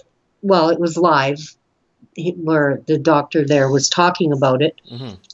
But yeah, people are going to be walking, and the next thing you know, they're just going to drop dead because they're being cooked from the inside out, because we're so full of chemicals and metals through the poisoning that we're being subjected to that we're just going to fry. Yeah. And that's a mass weapon of destruction is basically what it is. But they try to tell people, oh, it's just for better cell coverage, faster internet. Mm-hmm. You know, it's all a fraud. It's a mass weapon of destruction. Mike, you still there? I'm right here. I'm listening. Okay, Mike, you have camera, right? Yeah, I have it. I have it on, but the thing is, I have it streaming to my show direct. Yeah. Sorry. And I'll come on your show one time on your show directly through you via you, right? So what I want, well, what I'd like you to do is this. I want all your viewers to tomorrow night, 8:00 Eastern Standard Time. Mm-hmm. We're going to do a live broadcast from coast to coast. It's going to be a round table of all the thinkers and everybody else. Anybody's welcome to jump in. We're going to be live streaming it. We want all the people from coast to coast to speak. We want to hear what's happening in Quebec, Montreal, Newfoundland, etc., because we, the people, need to stand up and fight. The fake elections, bullshit, lies, the Bilderberg Group, and, do not fear what's going to come. Fear what we can do is great. And unity is going to give us something amazing. Mm-hmm. I always love this, eh? Mike, you're going to laugh your ass off. Mike, I seen your children, right? Mm-hmm. You know me. I'm an investigator. And Blair, I look at everybody. Duke, they call him a racist. His wife is black. Something. It's really funny, right? They called me a racist, right? And I'm going, well, how can you call me a racist? I have my status card. I'm native. L'Oreal is my great ancestor. I have my Métis card. It's the insanity in this nation has gone a long time. I know. So Blair, I know where you're going. I understand. Okay. So Blair, It's a word used by liberals when confronted with the truth. Okay. So Blair, I'm going to hang up with you, buddy. Love you. You can come back in a few seconds. Have a great night, guys. I'm going to. No, we're still here. I'm going to bring Duke in because I've been trying to get Duke and Martin to talk for a while, Mike. Mm-hmm. So you have to hang up, buddy. I'm trying here. It's not. Oh, there it goes. Love you, Blair. You bet. Take care. Yeah. So I'll bring Duke in here. All right, bring in Duke. Yeah. I gotta get Duck. Duke never sent me a message. Duck might be sleeping.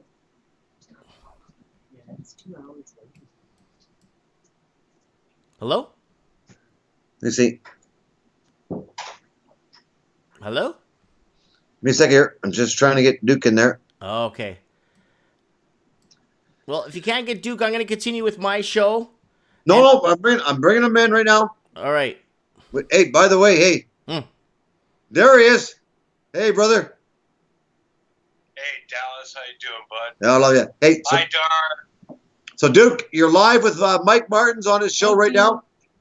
Mike, how are you? Can you hear me, buddy? Yeah, I could hear you. How you doing, buddy? I'm good. There's a couple of things I want to ask you, Mike. Where are you from, Mike? Like I live in Merritt, British Columbia right now. Okay, so you're out in BC right now. Okay. Yeah. Ask him where he's from, though. Mike, tell me where you're from. Portugal. From where? Portugal. From Portugal. Yep, that's why when I was watching his shows with Portugal, I was watching his correspondence back and forth, and I went, "Oh yeah." So he knows all. He's very well educated. I've been watching a few shows of his. So you guys can yap for a bit here. So, Mike, I got a question for you, Mike. Yeah. Now, am I correct in assuming that you've been to school here in Canada, or were you born and raised in Portugal? No, I went to a school here. Yes. Okay. So you are under the impression you have been taught that Canada is a country, correct? Yeah. Well, of course. Yeah, we were obviously provinces and territories. Yes. So. Yeah, okay, so Canada, the country. What was Canada at Confederation? Was it a country or a dominion? It was the Great Dominion of the Great Dominion of British North America. Thank you. It was a dominion. Yeah. What is a dominion, Mike? Dominion is a unification of territories. It's a nice way of not saying colony. Well, a dominion is exactly the same as a colony. Okay, And it's a nice way without saying colony. Because when you say colony, they always think it's slavery and all this crap. A colony and or a dominion is the property of a mother country or father country. Right. It's not a sovereign state. It's not a country. It is the property of. So in 1867, and right up until when they came out with our big red maple leaf flag in 1967, Canada was a dominion. Understood. When and how did... Now hang on. The Dominion was created in 1867 by a British law called the British North America Act. Mm-hmm. Only a British law, not a Canadian law, a British law can change the British North America Act and make Canada a country. Well, when I was in grade school in 1967, we switched from Dominion Day to Canada Day, right? And we stopped calling it the Dominion of Canada. And by the time I moved from grade school to high school in 1972, I think it was the country of Canada. So, I've looked and I can't find any British law in 1967 that changed the Dominion of Canada, the colony, the property of England, into a sovereign country controlled by the people who reside or live in the land known as Canada. I can't find any record of it, Mike. Can you help me there? There is no record because Canada still is under the British yoke. And the British yoke so is Australia and so is New Zealand. That's why we still carry Crown land. Canada has Crown land, and it is rightfully. Wait a minute, Mike. Wait a minute. Oh, back up. You lost the British. What? How are we associated with Australia and New Zealand? Because it's part. Well, it's all part of the Commonwealth. How did we become a country? We never did. Dominion. How did we become a country, Mike? We never became a country. We never gained independence. That's why we don't have Independence Day in Canada. Wait a minute. We have to be a country if we issue our own money. We have to be a country if we're citizens of the country of Canada. You can't be a citizen of a dominion. A dominion doesn't have the right to make you a citizen. And that's why it says. England would have the right to make us citizens of England, but not a dominion. A tenant can't sell the house he lives in. A dominion can't assign citizenship because it's not a country. So when did we people, the people of Canada, move from being the people of a dominion, the property of England? When did we become the people of a sovereign country? When did I become sovereign, Mike? When did this thing happen with England? Because they have to control the law. Again, we never gained independence from England. Pardon me? We've never gained independence from England. But We're we're independent, yes. Okay. Let me put it this way: we're autonomous. No, we're not. If we had never autonomy means independence. If we never gained independence from England, as you just 30 seconds ago said, we're not independent of England, then we don't have autonomy.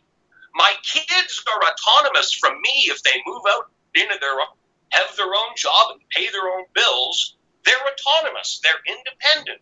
If they're living under my roof and I'm putting food in their fridge, they're dependent on me. We're not autonomous if we're not a country, Mike.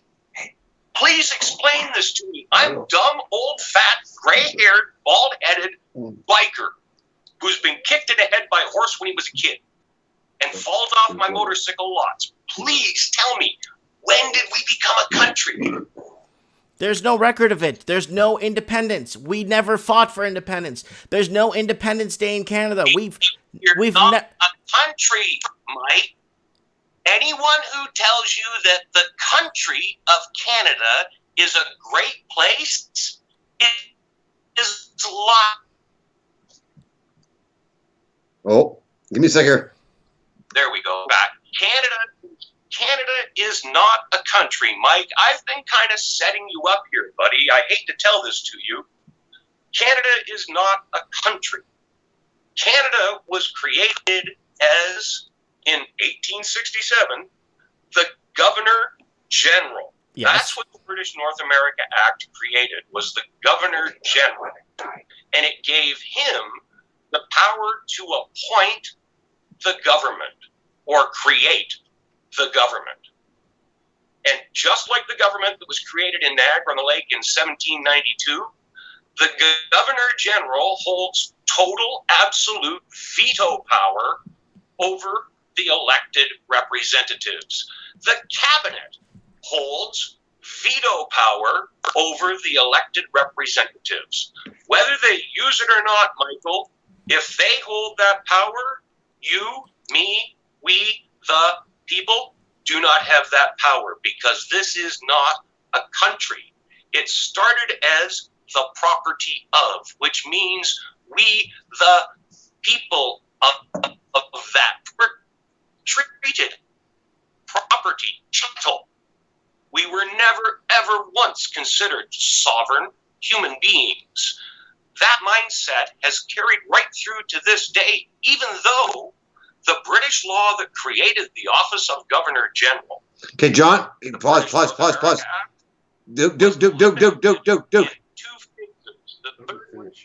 Hang on, don't interrupt me, Dallas. Pause for a sec. I want everybody to know this here.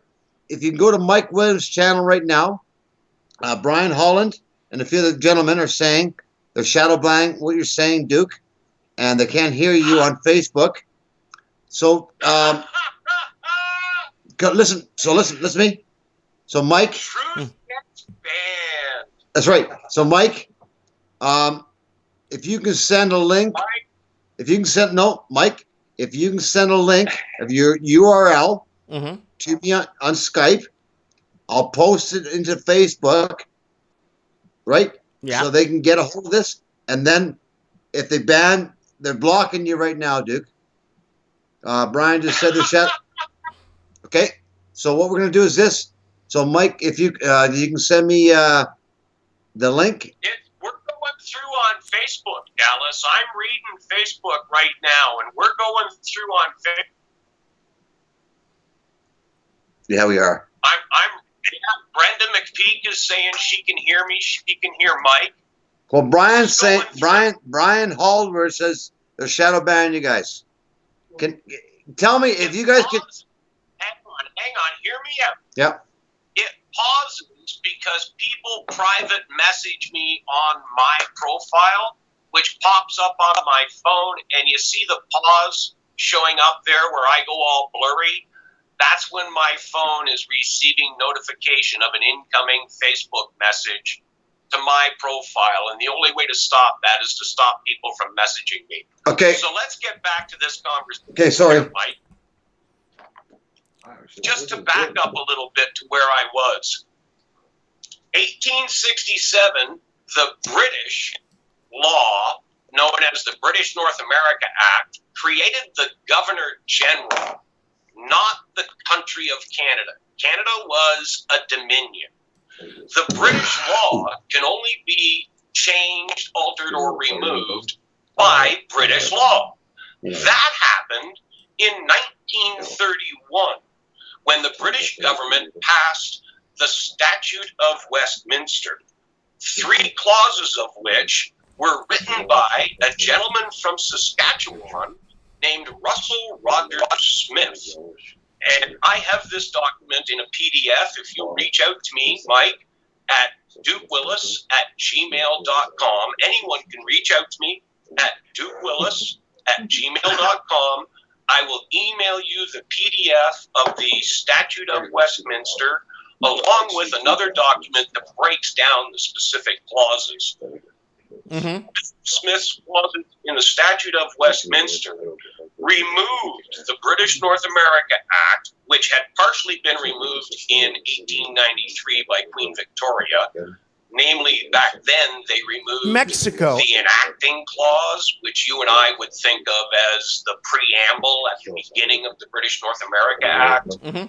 Legal terms, that's known as the enacting clause. Mm-hmm. The other thing that the Statutory Laws Revisions Act of 1893 did was it removed the monarch in perpetuity through heredity clause, which meant that when she died in 1901, Queen Victoria became the last monarch of all the colonies and dominions.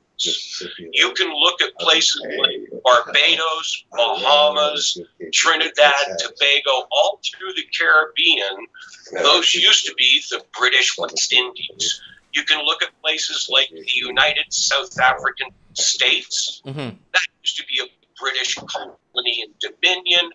Since the early 1900s, when Queen Victoria died in 1901, Mexico. much of South Africa has gone through the very kind of social uprisings that we're seeing taking place there now. Mm-hmm. Australia, same thing. 1901 ended the monarchy. And what we're seeing in the form of a government in Australia and New Zealand right now is the very same thing we have here in Canada. A corporation disguised as the government. Okay, Duke. Did in 1982 was create a corporation that he has lied to the Canadian people about, claiming it's a government. Duke, pause a sec. Pause. Donald Trump. independent countries since 1931. Yes, Dallas. Okay. So the comments come in the pages. Mike asked. He asked what Mike had to think about this, and he said Duke knows his stuff really well.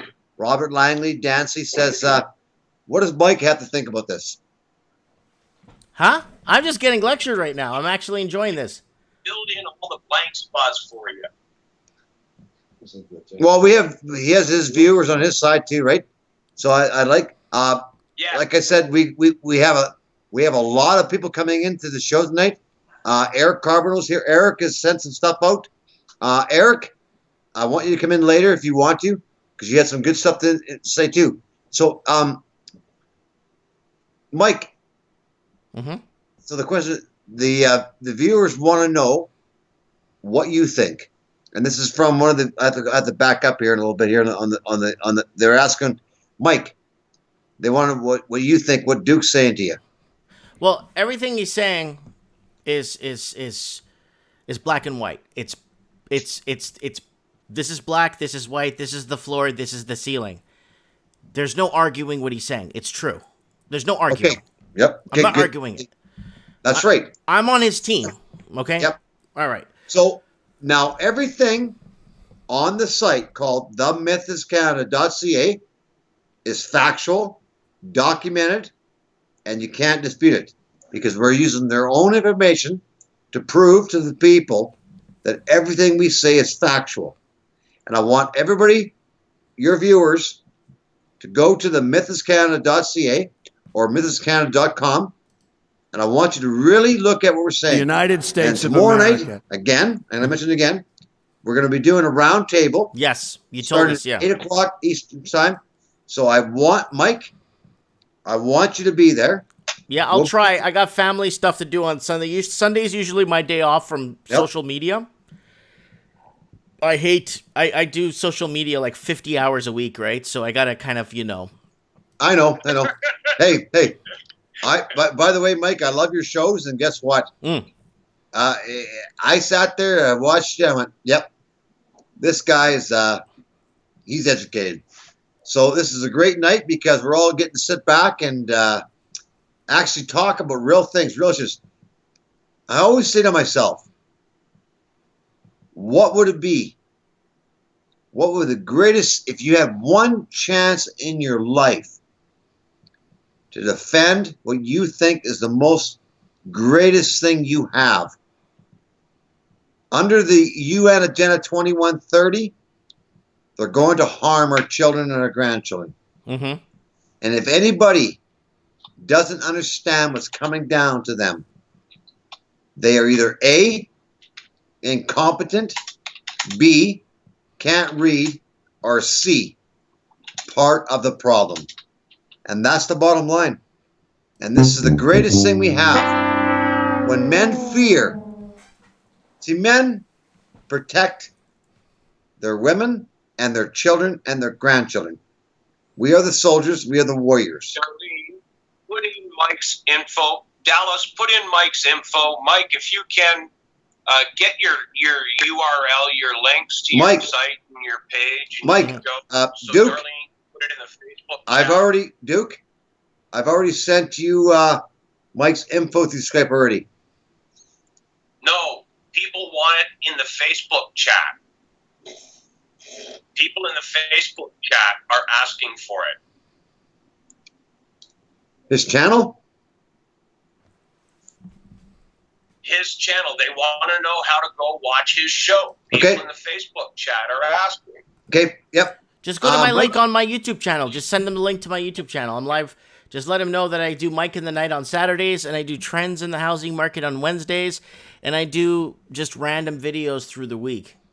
So Mike, say that again. Go slow. The very YouTube channel, Mike. It's just Mike Martins. MikeMartins. You can't miss it. You can't miss it. Trust me, you can't miss it. Mike Martins. In case you missed that, folks, I know his sound's a little bit background sort of. Mike in the Night, Mike Martins. Yeah. There'll probably be a bunch of Mike Martins that come up on YouTube. Yep. I will. On YouTube or Facebook, Dallas. Hello. Supreme, is that you? Yeah. Okay, guys. I got my backup here, Supreme Cannon. Yep. He's my right hand when it comes to historical stuff of Canada. So he's my go-to guy. If I need some solid advice. So maybe we could get him to tell us, maybe to talk about what Duke said, because I know Supreme Cannon was paying attention. Is it okay if Supreme Cannon has a word? 100%. Okay, Supreme, go ahead, buddy. Yeah, I can hear him. Hey guys, how you doing? Can you hear me? What's your name? Go by Supreme Cannon, bud. What's your? You got a real name, or you? Not on YouTube. No. No. Hey, brother. Yeah. I love anonymous. You know why? Why? You make me strong. You know what? You know what I'm saying, brother? It's like the Dark Knight. Nobody cared who I was till I put on the mask, brother. I know. Hey. Hey. I was anonymous for 30, 40 years. Yeah. And I'm proud. Hey. He puts on his face and his cape. I'm glad you're here. You know why? Tell me why. You know why? Yeah. No. Okay. We're gonna. Yeah. So we're talking about Confederation, right? And what it is. Right. Basically. The biggest problem we have, the way I see it, is demographics, but that's always been a problem, right? Well, that's part of it, but the other part of it is we got established old money back east, right? Everybody knows that. We got some new money out west, which is starting to rise. The problem is that I've said in the comments, and my impression of Canada is basically the Hudson's Bay Company that got a little out of control. You know what I mean? Oh yeah, 100%. Yeah, 100%. Yeah. The problem is we got a lot of real weirdos that have got it. Right? Yeah, that was like, dude. That's what I'm saying, right? Yeah, it just grew and grew and grew, and it just got a little bit out of control. The problem is the Hudson's Bay Company has got some really weird people running the HR department now. So you got people into established civil bureaucracy and into politics that, frankly, out here in the raw West, out here in Rupert's land, you know what I mean? They're not getting any say. We're just here to cut the timber and pack the water and mine the minerals and keep our mouths shut, right? And that's the attitude.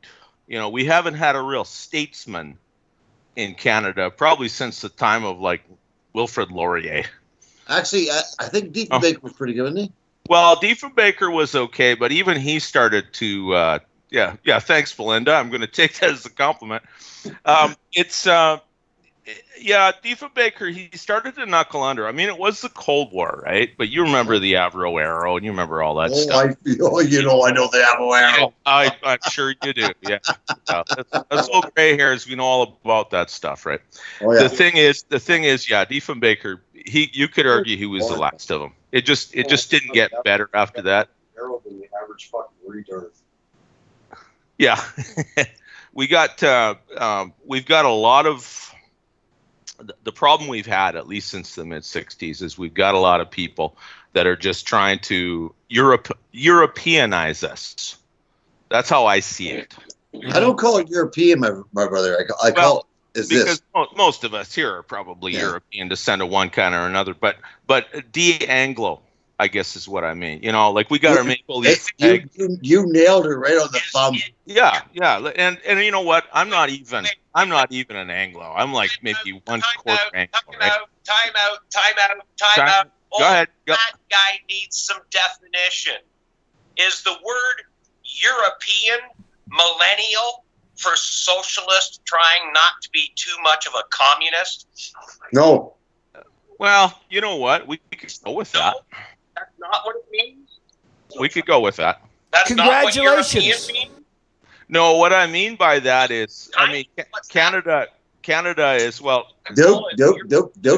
Yeah, Duke. Let me finish my point, and I'll talk it out here. I'll make it make sense. He will. You know why? The point is that up until a certain point, okay, we had no problem identifying ourselves as part, a dominion of the British Empire, a colony of the British Empire, whatever you wanted to call it.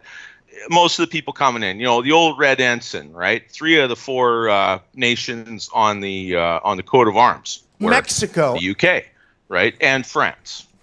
The problem is that we started to get more. What I mean by Europeanized is they were trying to appease Quebec, right? So they were trying to de-Anglicize Canada. That's why we got the metric system. That's why we got the maple leaf flag that we have now. Ask a question. No. Sure. It was just just give me a minute, dude. Give me a minute, dude. Duke. Okay. Finish. It was a change in. Well, we're all European 3, right? You know what I mean? We're dramatic tribe. Yeah, that's right. Yeah. You goddamn right we are. Yeah, sure. Let him finish, Duke, please. It's going to be, it's de-emphasizing the British part and getting more along the line of appeasing the Quebec part. That's why this kind of a fetish with, Northwestern Europe generally, not just the UK. Okay, it's it's why we've got our increasing socialist healthcare system. You want a strong central government. It used to be kind of decentralized, and then you got all these government programs, right? You had the healthcare, and the education, and of course the highways and the railroads. But you need those. We all need those. That's not a problem. But it just began to try to turn us more into a, multiculturalism became a fetish, right? I mean, we were always multicultural. Telling a German and a Ukrainian and an Englishman that, well, you're all white guys, you're all the same. They all would have punched you. You know what I mean? Like they've been fighting each other for thousands of years. It's got nothing to do with racism. I love China. It's like, well, even blue-eyed white guys spent the first half of the 20th century killing each other. That's got nothing to do with it. It's just the problem that we have in Canada is that this philosophy, this completely different governing philosophy, it doesn't have anything to do with hanging on to the things that brought Canada into being in the first place. They're just literally trying to turn it into some great rainbow urban cookie collective. You know what I mean? It's just not based in the reality that most of us are living in out here in the rural parts. It's just cosmopolitanism. I can't think of a better word than that. Cosmopolitanism. We're being run basically from downtown Toronto. They have the whip hand in every election. And, we can talk about the history of Canada till we're blue in the face. You're talking about people that don't even know, and they actually think our history is shameful and think it should be completely rewritten into something else. So I just don't any thought of going back in any way or throwing an anchor onto that heritage. These people aren't going to go for it. So that's where the fight is going to be.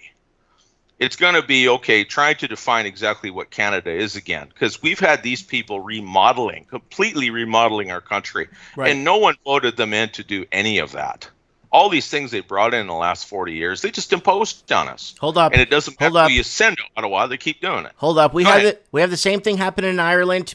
2 weeks ago, they did an expose piece. They talked about it. They redefined it. They threw it up in the newspapers. They made it a global thing. Ireland, especially in the Dublin area and Dublin region, they're sick and tired of the changes they're seeing in the last 4 years happening to their city and the re-gentrification of the Irish proper pretty much having to exile their own major cities, and they're not liking the changes that are being made. Ireland's the same thing. You don't be surprised if Ireland cuts into another quarter. So, well, yeah. I mean, the Prime Minister... Pause. Go ahead, man. Pat Green is one of our team members in Ireland. Sure. I've known him for 25 years. He has a massive amount of information that he feeds through our FTP sites. We are, like I said, we are launching something next week. It's called the Roundtable. Yeah. We're bringing live feeds in from Ireland, Scotland, Australia, New Zealand.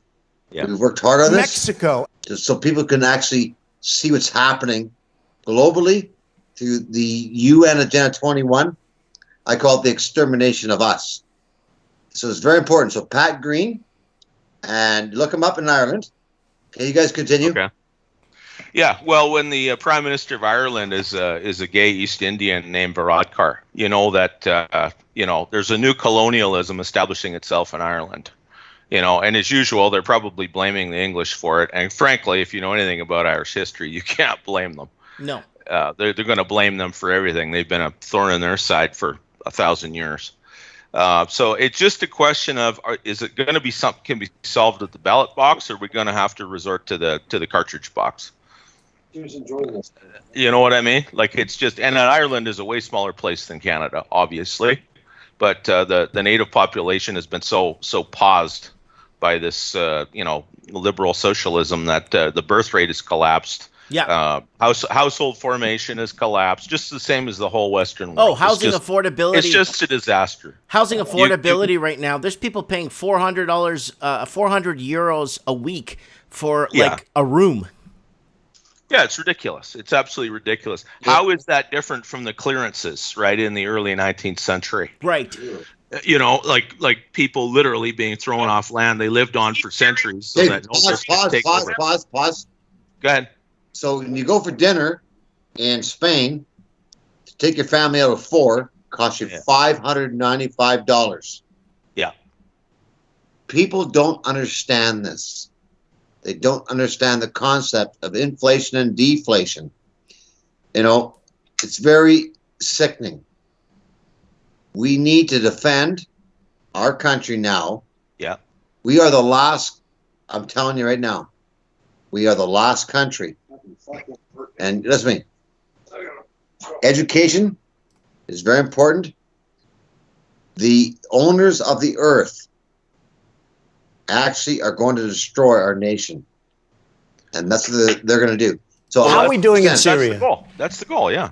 Of course it is. It isn't something else. And the thing is all of these things are happening and we need to fight. But this isn't like the old days where someone would just ride into town and cause trouble, right? Yep. It's your media. It's your it's what's going on in your political capitals. You know, who is the bad guy? You can't see the bad guy. Well, hold on, Supreme. Let me interject here. Blunt News has a great comment in the comment section saying, "Come on, Mike. Repo markets, toxic debt, instrument with the banks. Yes, Chile is burning. Yes, the banks own everybody, and that's in the end, it's the banks. But who owns and runs the banks? We know who it is. I don't want to mention it here because I don't want to get flagged. We know what's happening. The deleveraging of banks, the mortgage and all these backed securities, the derivatives market, what at two quadrillion, whatever it is. It's going nuts. Things are not looking good right now. You know, Supreme, we've been talking about this for a long time, right? And there is lots going on. It's I think Canada has its issues. Every other country but if you look at the pattern in the Commonwealth, it's the same thing that's happening in Australia. It's the same thing that's happening in New Zealand, and it's the same thing that's happening in the UK. This pattern is not a fluke, and it's happening in every English. Okay, pause.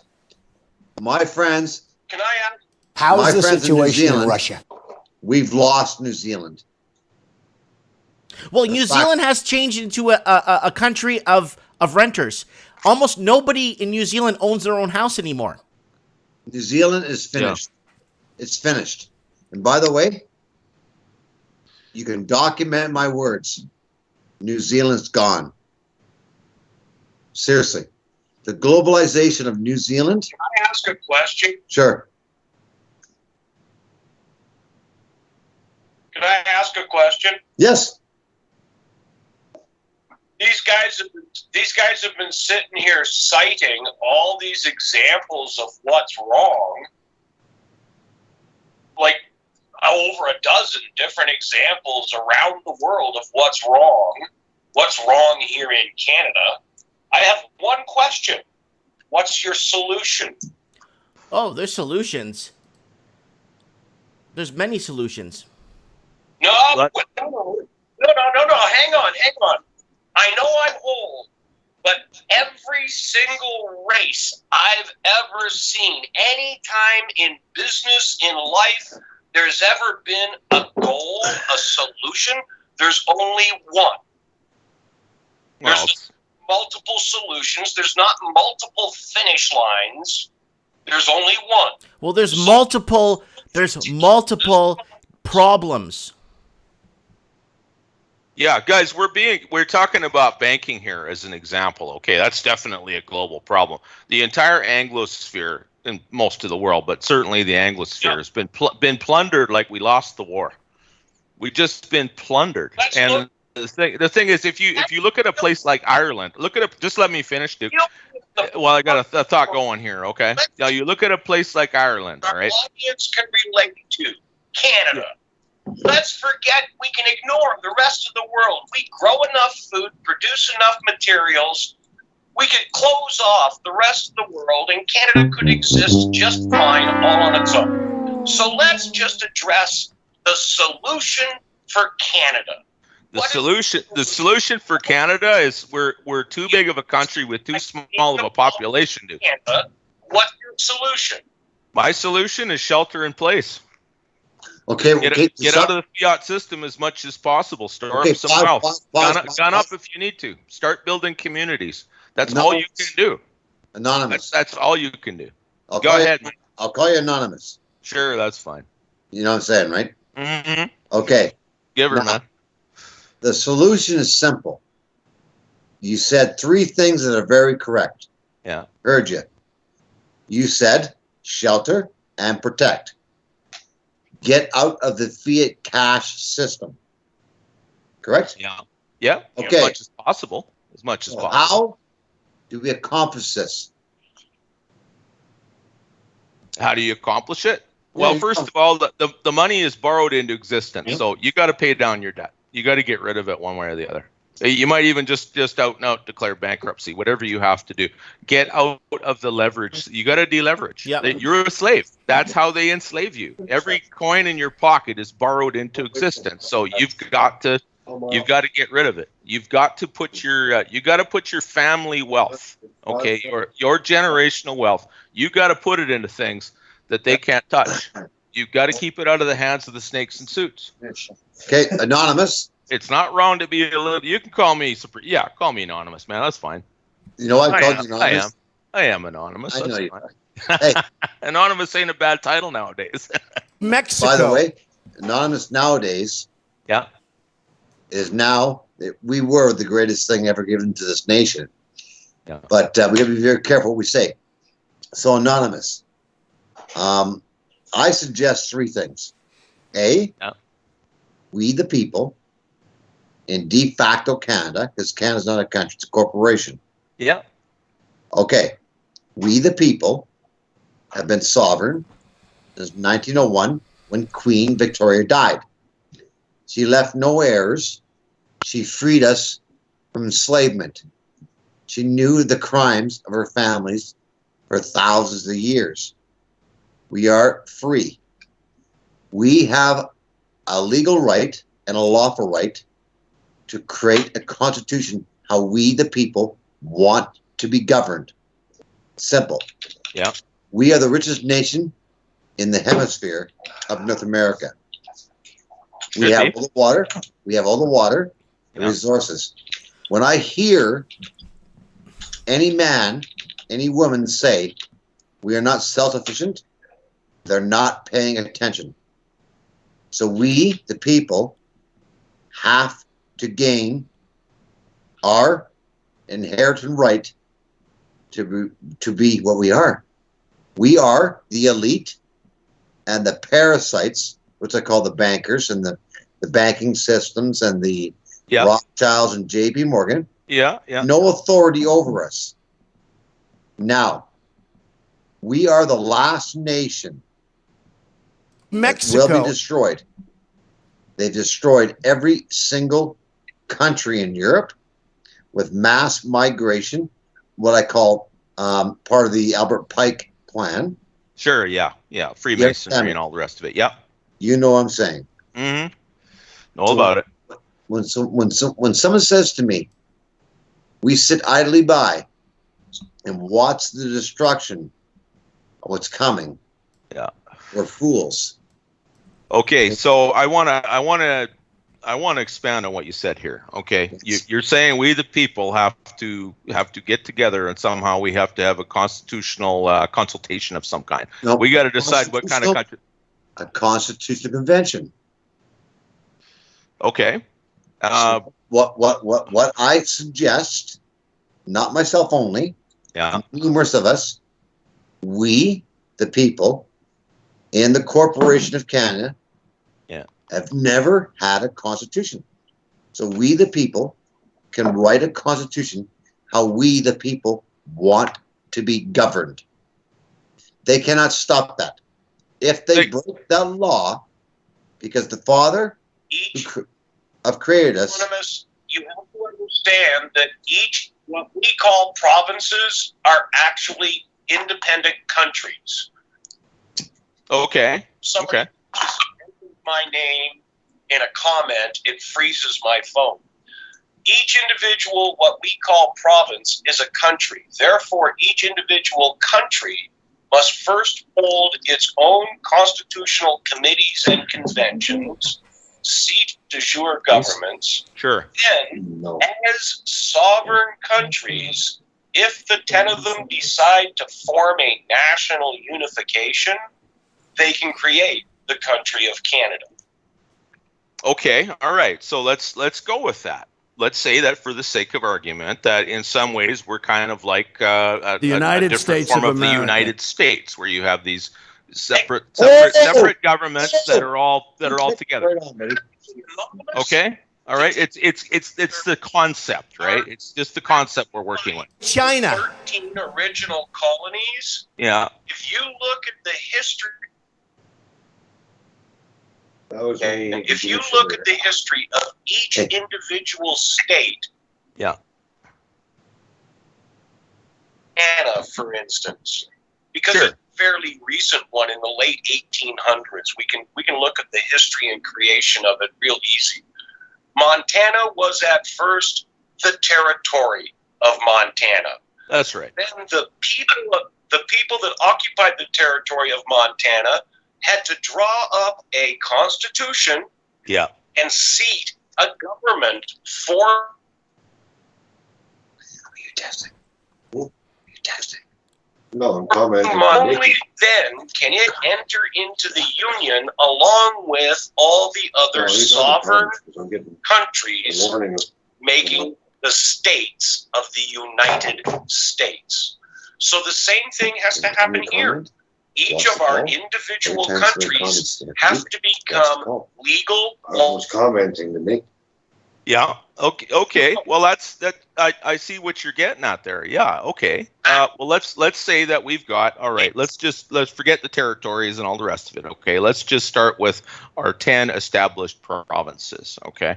All of them, one way or another, have a grievance with Ottawa. Out here, they take too much, and in the East, they don't give them enough. And they basically run them like banana republics anyway. Let's face it. Okay, the corruption is everywhere, but that's a corporation in a nutshell, isn't it? Corporations are corrupt, and business is good right now. Right? That's the thing. That's what we're up against. We want to overthrow the corporation of Canada. You can have a constitutional convention, and you might even be able to get all 10 provinces to agree that this is what we want it to be. The question still becomes, how are you going to overthrow the corporation of Canada? They're not just going to take that laying down. Anonymous. It's not going to happen, guys. Let me finish. You know, the southern states had more right to secede than we do, according to the way their thing was written. And you know what happened to them, right? And it's still happening to them today. Yeah, go ahead, man. Go ahead. Okay. Anonymous. Duke. Let me say here. So. Principle here. I know, but it doesn't. Dallas, yep. Let me get a word in because I keep getting cut off by messages from people in the chat room. I know. I've told everybody. You're missing the point. By seating de jure legal governments, Ottawa gets exposed for being the criminals that they are. You already know they're criminals. Yeah, we know that. It's a matter of, okay, we see the problem. Now, we could pass constitutional resolutions all day, guys. How are you going to overthrow the corporation? You need an army. No, you don't. No, you don't. Okay, well, where is the international body that we're going to go to and declare this new nation of Canada? So, Anonymous. Go ahead. Yeah, Dallas, he's missing the point. This new nation of Canada is not going to be created. The nation of Alberta will be created. And Alberta can go to the governor. Oh, you got cut off, Duke. Okay, they're cutting you off, Duke.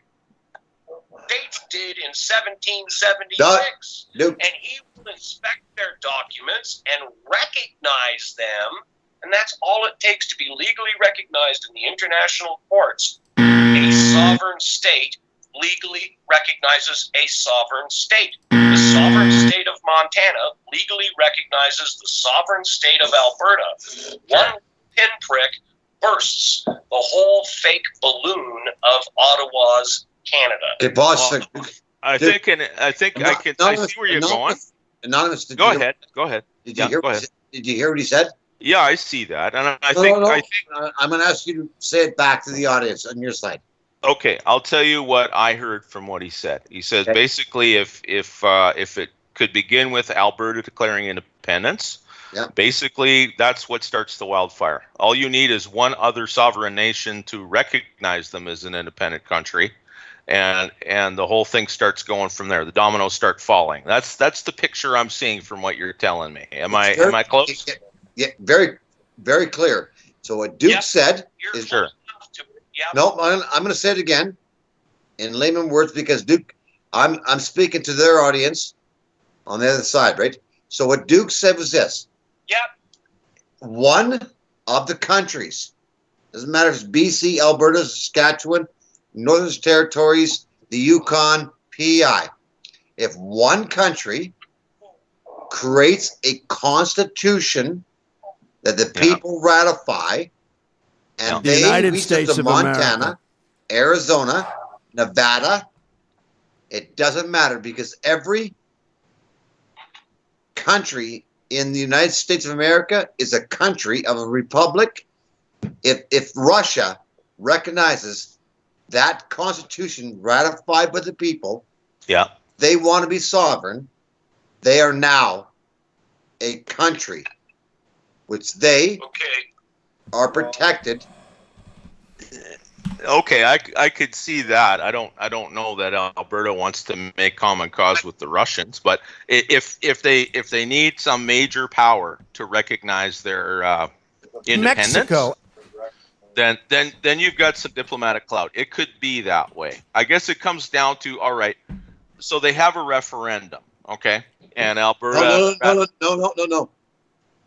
You can never have a referendum in the Corporation of Canada because they have a Clarity Act. The de facto government of Canada, owned by the British monarchy, has a clause that no province can separate without ratification through their criminal court system, which they created. I got you. Yeah, okay. Because this all came up after the Quebec referendum, right? That's right. Yeah, sure. You cannot. Yeah, I know all about that. You bet. You can never separate or remove yourself from their hierarchy.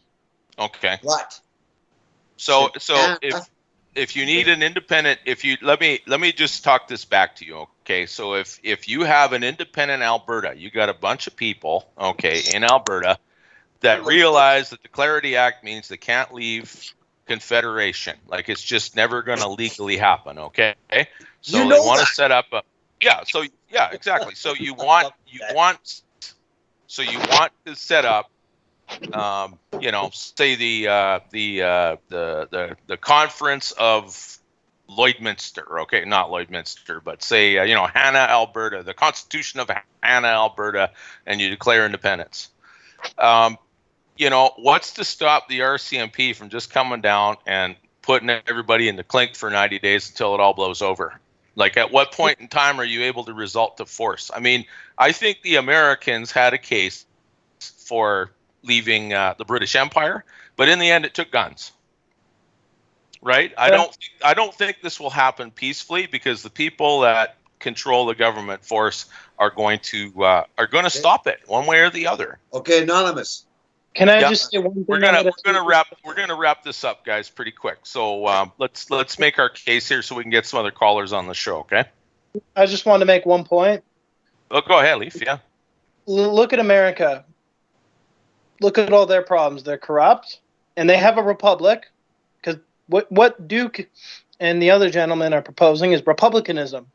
What is that going to do? Is that going to stop corruption? Is it going to stop mass immigration? Is it going to stop foreign buyers? Is it going to stop the elites from exploiting the middle class and the working class? I don't think so. That's not what the solution needs to be. What I believe is going to happen naturally is what you already see is what we're going to have is a collapse. And then we're going to have, it's going to be either into two different camps. You're going to have the socialist commies that are being brainwashed and they're on the extreme left, and there's going to be the extreme right, and things are going to collide. But as far as republicanism being a solution, what is that going to fix? We're going to have a Canadian version of Hillary Clinton or Obama facing off against a Donald J. Trump or some Republican neocon, because how would any of that fix any of the stuff? Like, we have a republic, like a Senate and all that other jazz. It's not going to fix anything. It's redundant and ridiculous. Guys, that's real German instincts from the Mike Martin's channel, by the way.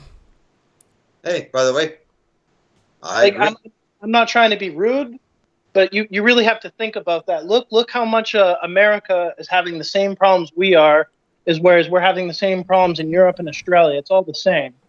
It's all the same globalist agenda. It's being pushed on America, and they have, I quote, a Republican system. Why would we Canadians want to sever ourselves from the Commonwealth when it's one of the few last defining pieces of our Canadian identity is our ties to the royal family and England? That's something that's one of the last remaining things that the liberals haven't taken away from us, and they've more than tried to wash that away. But that's one of the last things of prestige we have as an identity, and you want to throw that out the window and be like, let's be like America. Why? No, Mike. I'm saying, no matter how we look at it, and I think Duke said the same thing. No matter how we look at it, this is the honest truth, my friends. And to my viewers and to your viewers, I'm saying one thing. It's not Mike. You were talking to real German instincts. He's my bodyguard. Hi, brother. Right.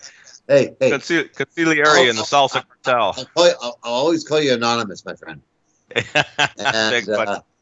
And no matter how we look at this, the battle in front of us is real. It's right here.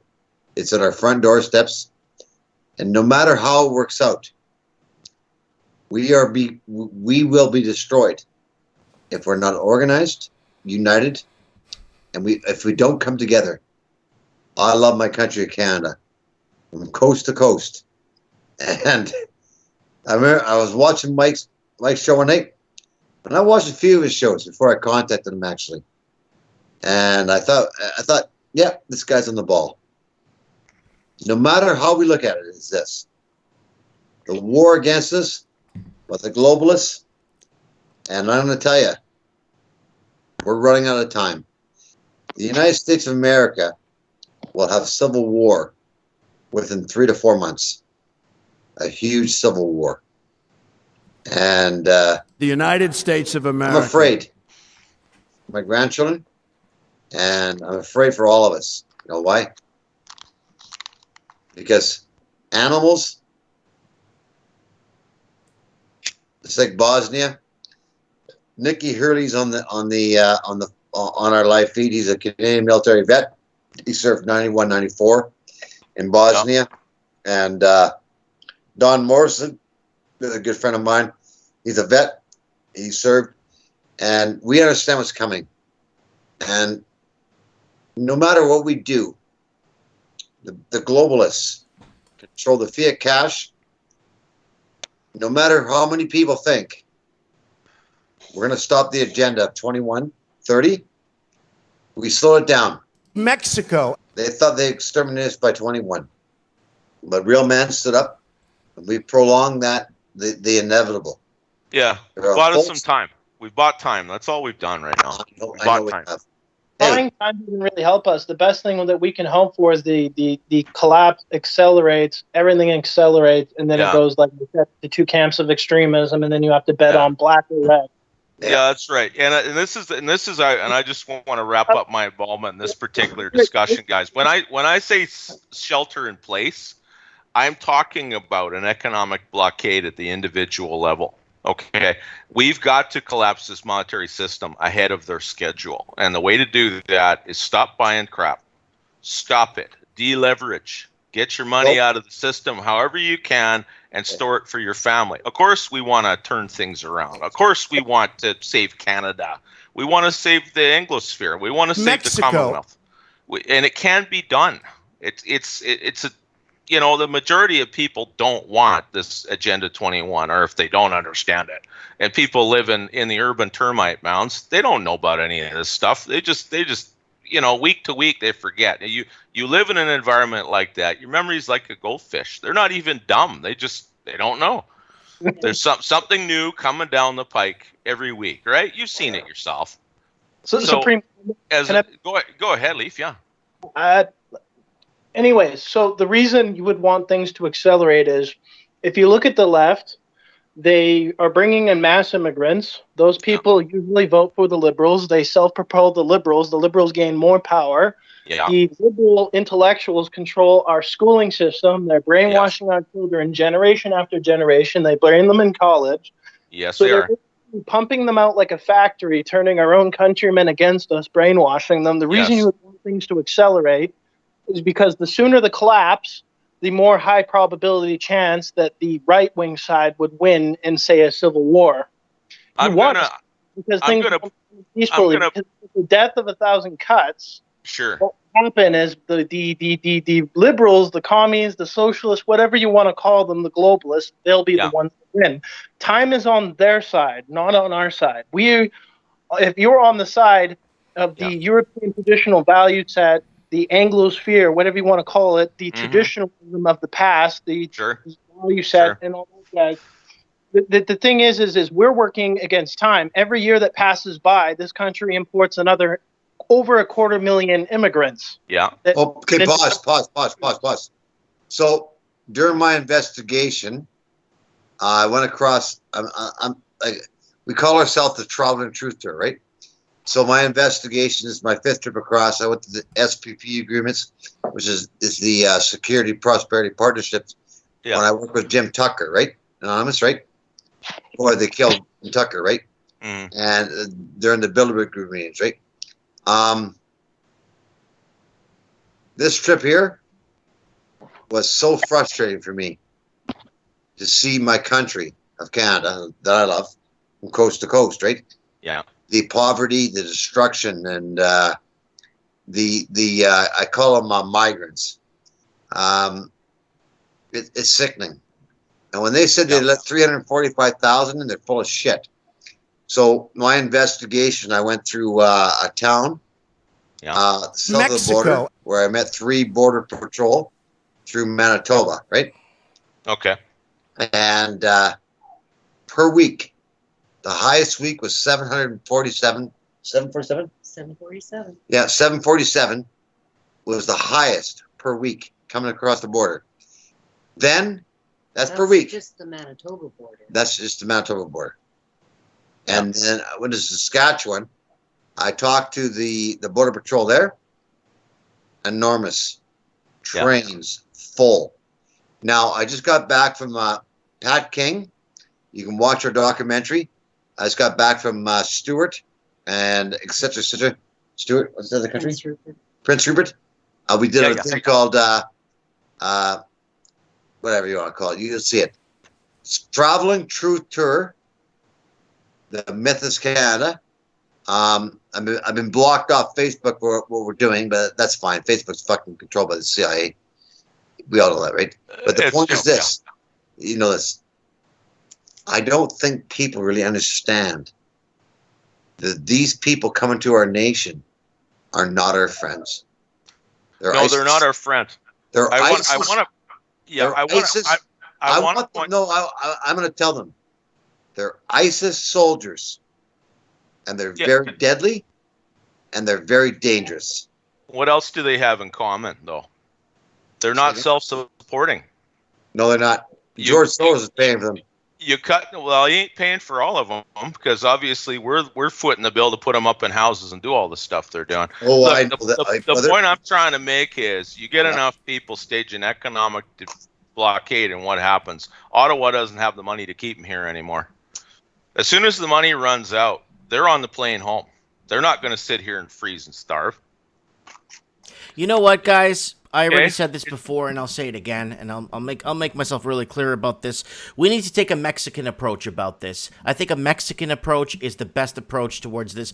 Why? Because Mexico will have a sovereign country, Mexico will have a sovereign language, and Mexico will have sovereign people. Why? Because they don't sell to foreigners. And you know what happens if you're caught in Mexico as an illegal alien in Mexico? They put you in jail up to 90 days. If they catch you twice as an illegal alien and you're overstaying in Mexico, they could put you in jail for up to 5 years and then deport you.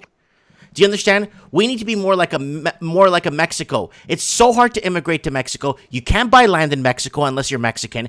You can't. And if you marry a Mexican, she owns the land. You don't own nothing. And by the way, Mike. By the way, I was an engineer for many years, right? Mm-hmm. And I love Duke. And he got bumped off the fucking table here tonight, right? We took him out. I don't know why. And Don Morrison, he's sitting here in the room right now. They're all watching, right? But I'll tell you. I'll tell you a story. A buddy of mine said to me, I'm going to Mexico. I married a Mexican girl.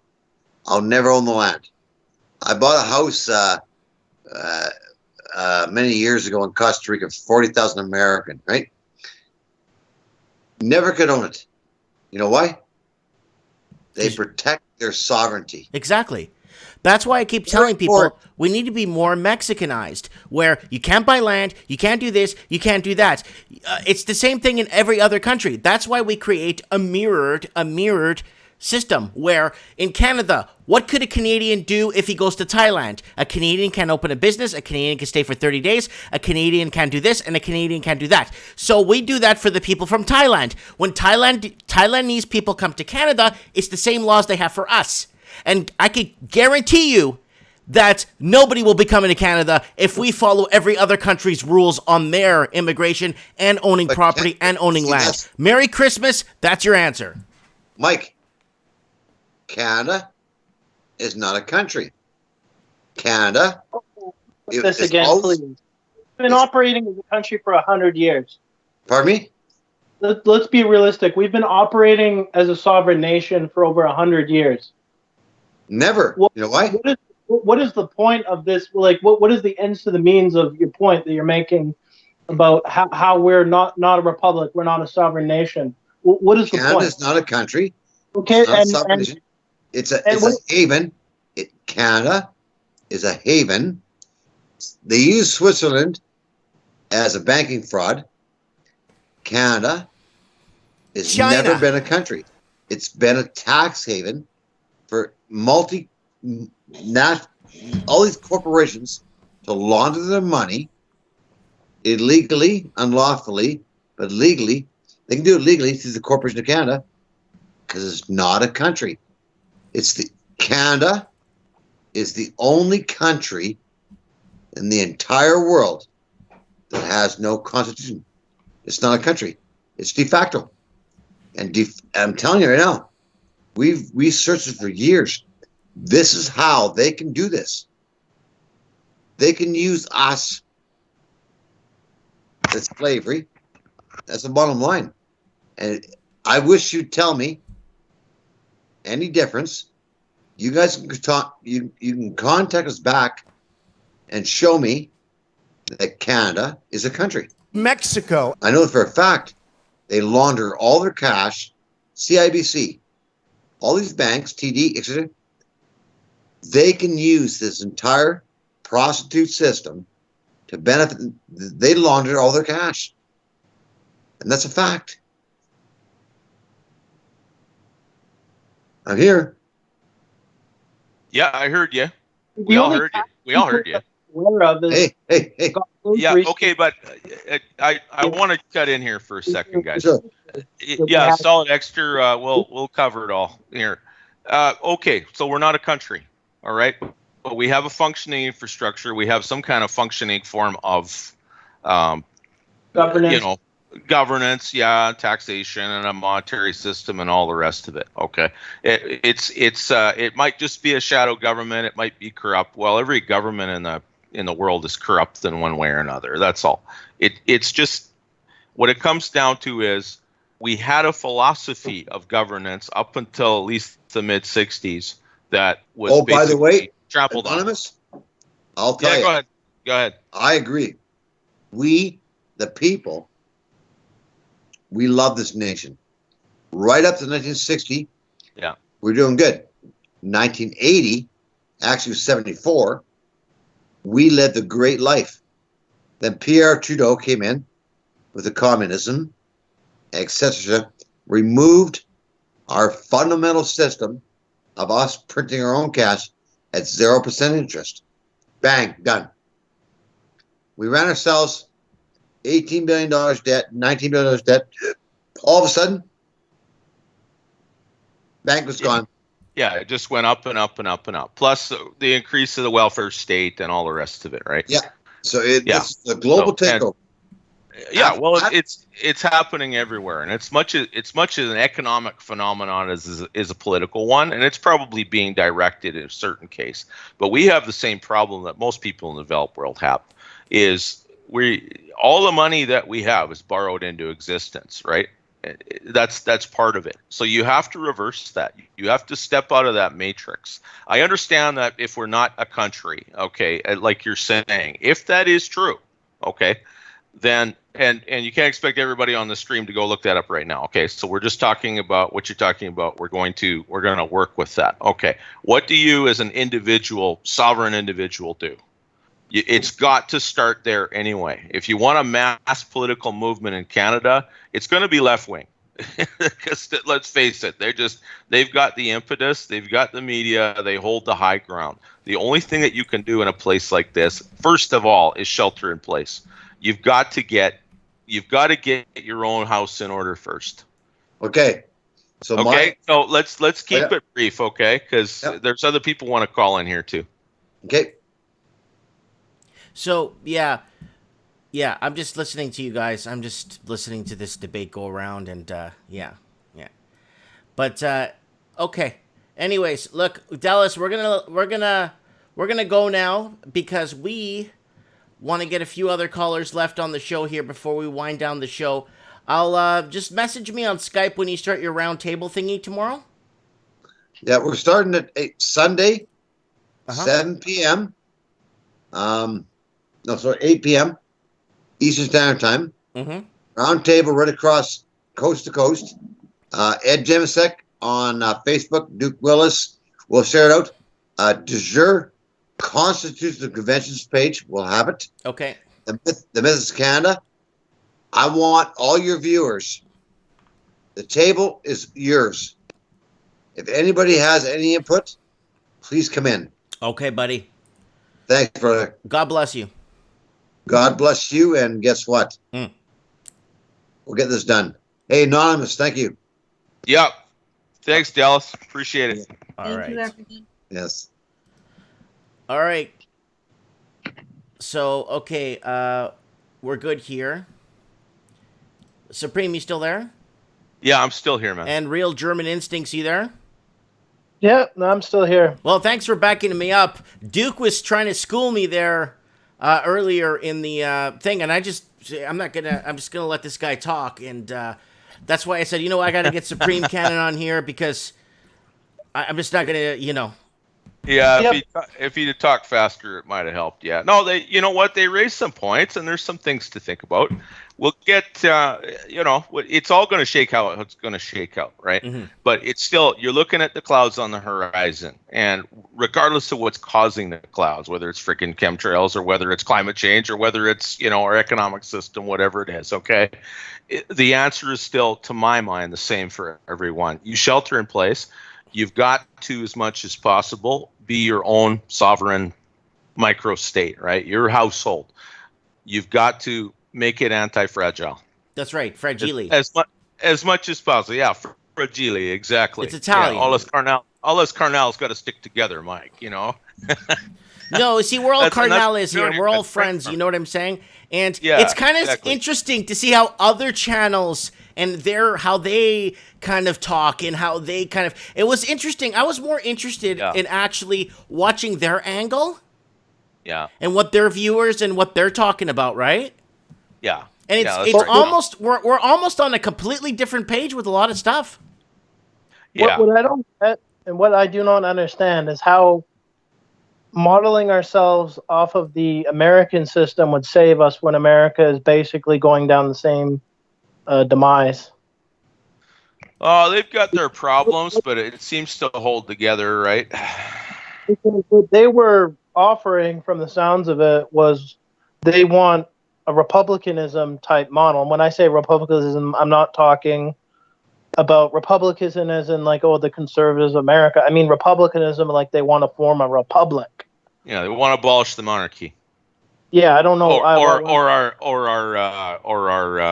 Are being subjects of the Queen, basically. Or renegotiating the relationship. Well, can I? Right? Yeah, well, as far as I'm aware, we don't pay anything to England other than when the Queen comes and visits. Yeah, that's right. Yeah. But hold on. You know what? I'm going to be really frank with you guys. At the situation we're in right now, I think we're a lot better off being under a monarchy right now and being serfs of the land and kind of doing our own thing and have no connection with the top and just pay our taxes. Now it's getting into our personal lives where what we should think, we should tell our kids what gender they are, like all kinds of stuff. Back in the time when you were a serf, the Queen couldn't care less about you and what you thought. Now they care about everything we think of now. Not to mention, here's another thing. The royal family in England still has a lot of power. They can basically, with a snap of the fingers, dissolve the English Parliament. But here's another thing. They can abolish the Australian government as well. They can just say, the Australian, all your elected officials, they're fired with a flick of the wrist. If things continue to get worse and worse, wouldn't you rather have a plan B? Like, say the Queen passes away, whatever, and her husband or children take over, and things are getting so bad in the United Kingdom with all of the stuff that's going on with the globalism, the mass immigration, like society is basically being torn apart. You know, let's call this year 2025 in England at this point, and the Queen's dead, her husband has taken over. If we still have ties to the royal family and they're like, you know what, enough, the royals are going to assume control, and they have a massive amount of royalist support. So even the politicians are like, you can't do this. And I'm like, I'm doing it anyways, and I have the majority of the support.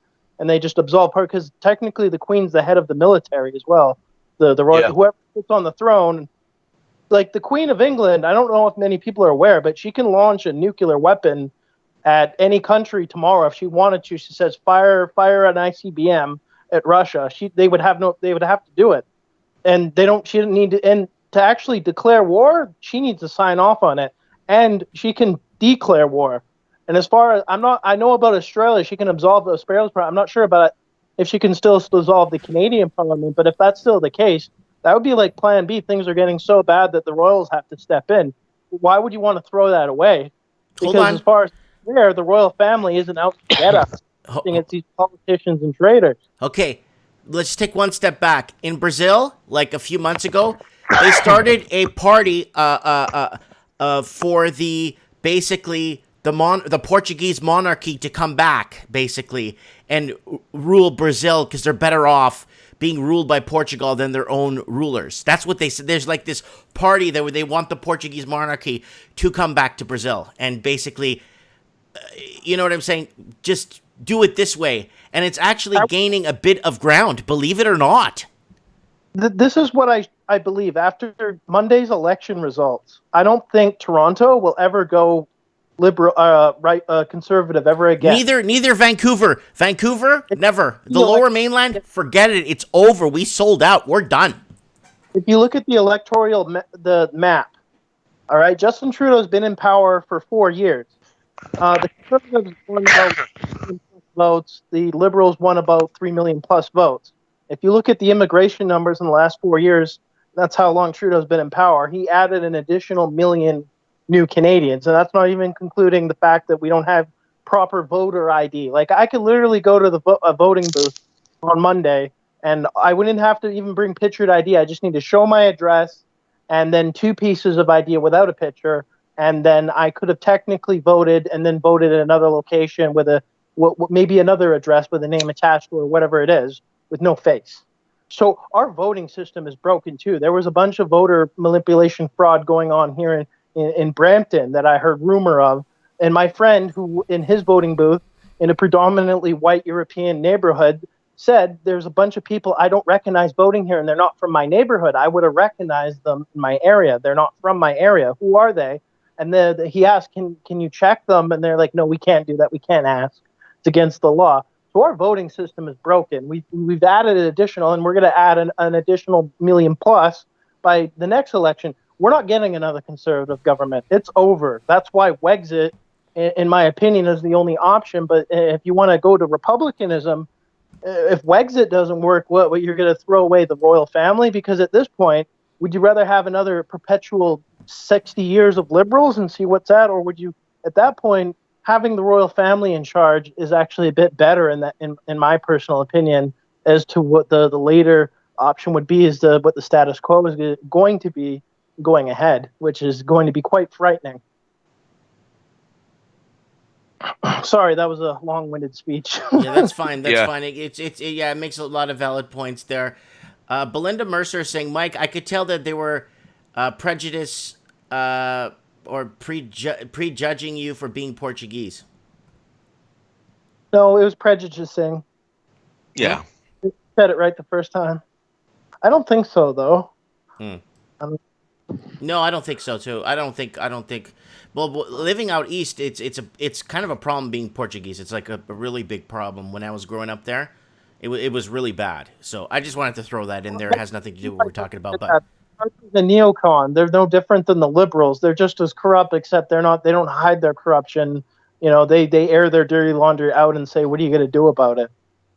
And the problem with neocons is they're the same as the globalists on the left, except they do it with a little different tune, so that it's not as in your face socially, but economically, it's just out. It's right out in the open. Look what Harper did. He sold our Alberta's biggest oil company to the Chinese, and then he oversaw a bunch of major Canadian corporations get sold off to the Chinese. So, you know, I'm not really a conservative. I think. Hold on. Let me ask a question. Hold on, Supreme. Can I ask you a question? Yeah, absolutely. Okay, I'm really ticked off about that Canadian Chinese-owned mine in BC owned by Chinese. Okay. Yeah. No Canadian hires, and you must speak Mandarin to work there. My question to you is, if BC or Western Canada becomes sovereign, what happens to these contracts or this land that we sold to a communist country? Could we annul it? Oh, I think they'd all be reviewable if that was the case. Yeah. I think it would come down to what the financial situation of a new independent government was, and where they're getting their support from. That Dallas did bring up something, or maybe it was Duke. I'm not sure. That the thing would have to. You would need some kind of international recognition. And it could be that, if the Chinese were the first ones to say, hey, we'll recognize you, we'll even find a way to get your oil to market, right? It depends on who's cutting the biggest checks. It's going to solve some problems, but it's going to create others. I mean, chaos does that.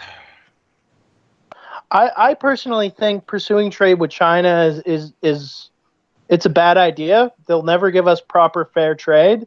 They'll continue to exploit us with their soft core policy of how they lie all the time too. Oh yeah, no, I don't trust the Chinese at all. I agree. Trading partner. I think if we formed our own country on the West, I think all of these foreign buyers, we should just do what we did to the Japanese during the internment camps. I'm not saying that we should just seize their properties. Be like, you bought these properties from corrupt politicians. The people never had a referendum on them. We're seizing them. We're not compensating you, and get the fuck out.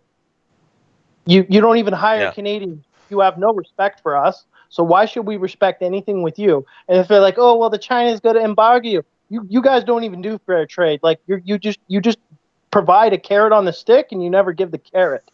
Screw you. Yeah. There's any emerging markets in Asia. We don't need China. Yeah, Blunt News pointed it out. China didn't break the rules. Yeah, no, they went by the rules or the lack of rules that we have here. I mean, Canada is a very lackadaisically governed place, and up to this point, no. It's been very complacent. No, right? to Canadian proper, they're very, very on. They got the eyes on you. Oh, I understand the control. It doesn't mean they're competent. Mm-hmm. Right? It's all about, well, we'll control the people. It doesn't mean that they're look at China. Look at the kind of controls they put on their people. Well, most Han Chinese are fairly collective minded anyway. I don't think Canadians are aware, because I just saw it solid extra. He says Canadians don't remember what it is to live under a monarchy. We still live under the monarchy. Canada is not a democracy. It's a constitutional monarchy. Yeah, even most of this though, but I don't think that's necessarily a bad thing. The Queen hasn't flexed her muscles on us. Like, when was the last time the Queen flexed anything on us? Oh, no kidding. Yeah, no, even in the days of autocratic monarchies, right? Divine right of kings and all that. Most people just went about their lives. I mean, that's what you had laws and courts for. Yeah, but look how these politicians are flexing on us now. They're telling us what we can and cannot say. Wrong thing. They're brainwashing our children, and if we say anything about it during that process, they'll threaten to take our children away. Yeah. The Queen never did any of that. These people are more power hungry and grabbing and mind control. These people are basically doing stuff that Mao Zedong did. There's brainwashing. Yeah. Again, and our generation. But it goes back to what I said. If we live as a serf, they don't care about us. They couldn't care less what we do as long as we're not breaking whatever their party they're having. Living as a serf, at least they're not getting into your personal lives. You pay your taxes, and we're paying taxes already. We're paying taxes maybe 50 times more than if we were under a monarchy. Yeah, a monarchy is like a family business. They got to keep taxes low so they don't get killed, right? Yeah, they're governing by proxies now. Supreme, do you want to take a bad at Salter's recent comment? He said 3 Right Guys Gaming Podcast.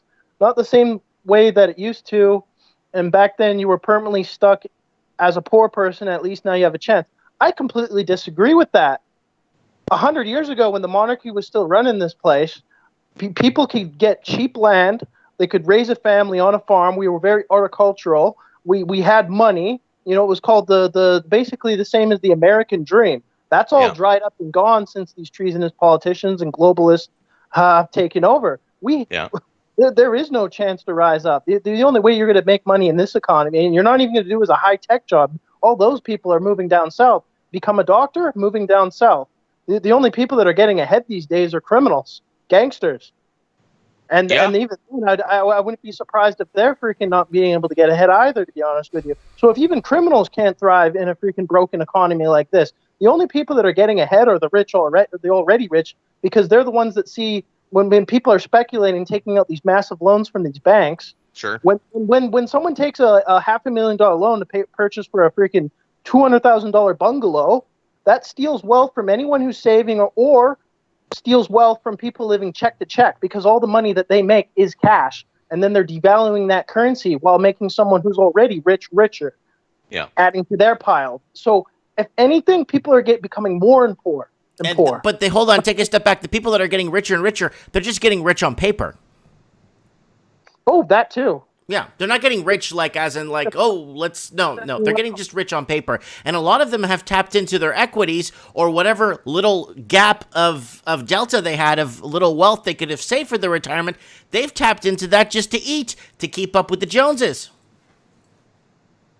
Yeah, well, the number of rules that the average person expected to live by now is also grotesque compared to the rules people used to have to live under 100 years ago as well. I mean, life was nasty, brutish, and short back then. It's still nasty and brutish, and it just lasts a little bit longer now, right? And you have more time trying not to get fat instead of actually worrying about starving to death, right?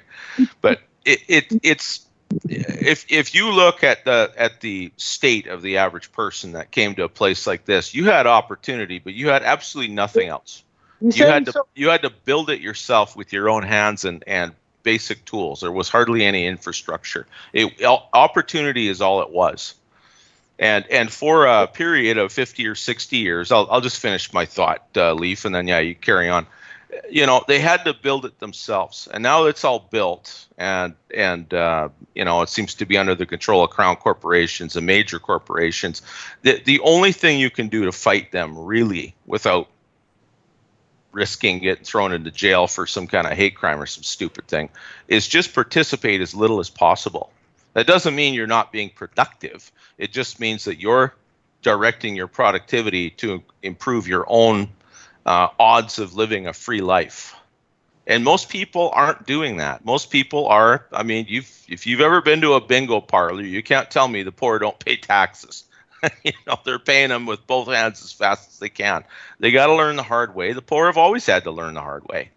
The middle class is getting squeezed badly to the point that, you have to go into massive amounts of debt to maintain the illusion of being middle class. But sooner or later, that illusion is going to implode, and it'll implode in the middle class first, right? Elites have always been elites. The Dutch East India Company used to be worth $7 trillion back in the day. Okay, it's gone now. The billionaires we have now, if you took all their money together, it would finance about 5 months of government spending. The state is out of control. Hey, can I The only thing you can do is defend yourself from the state, and most of that is going to be passive, not active. It's going to be you staying out of their way.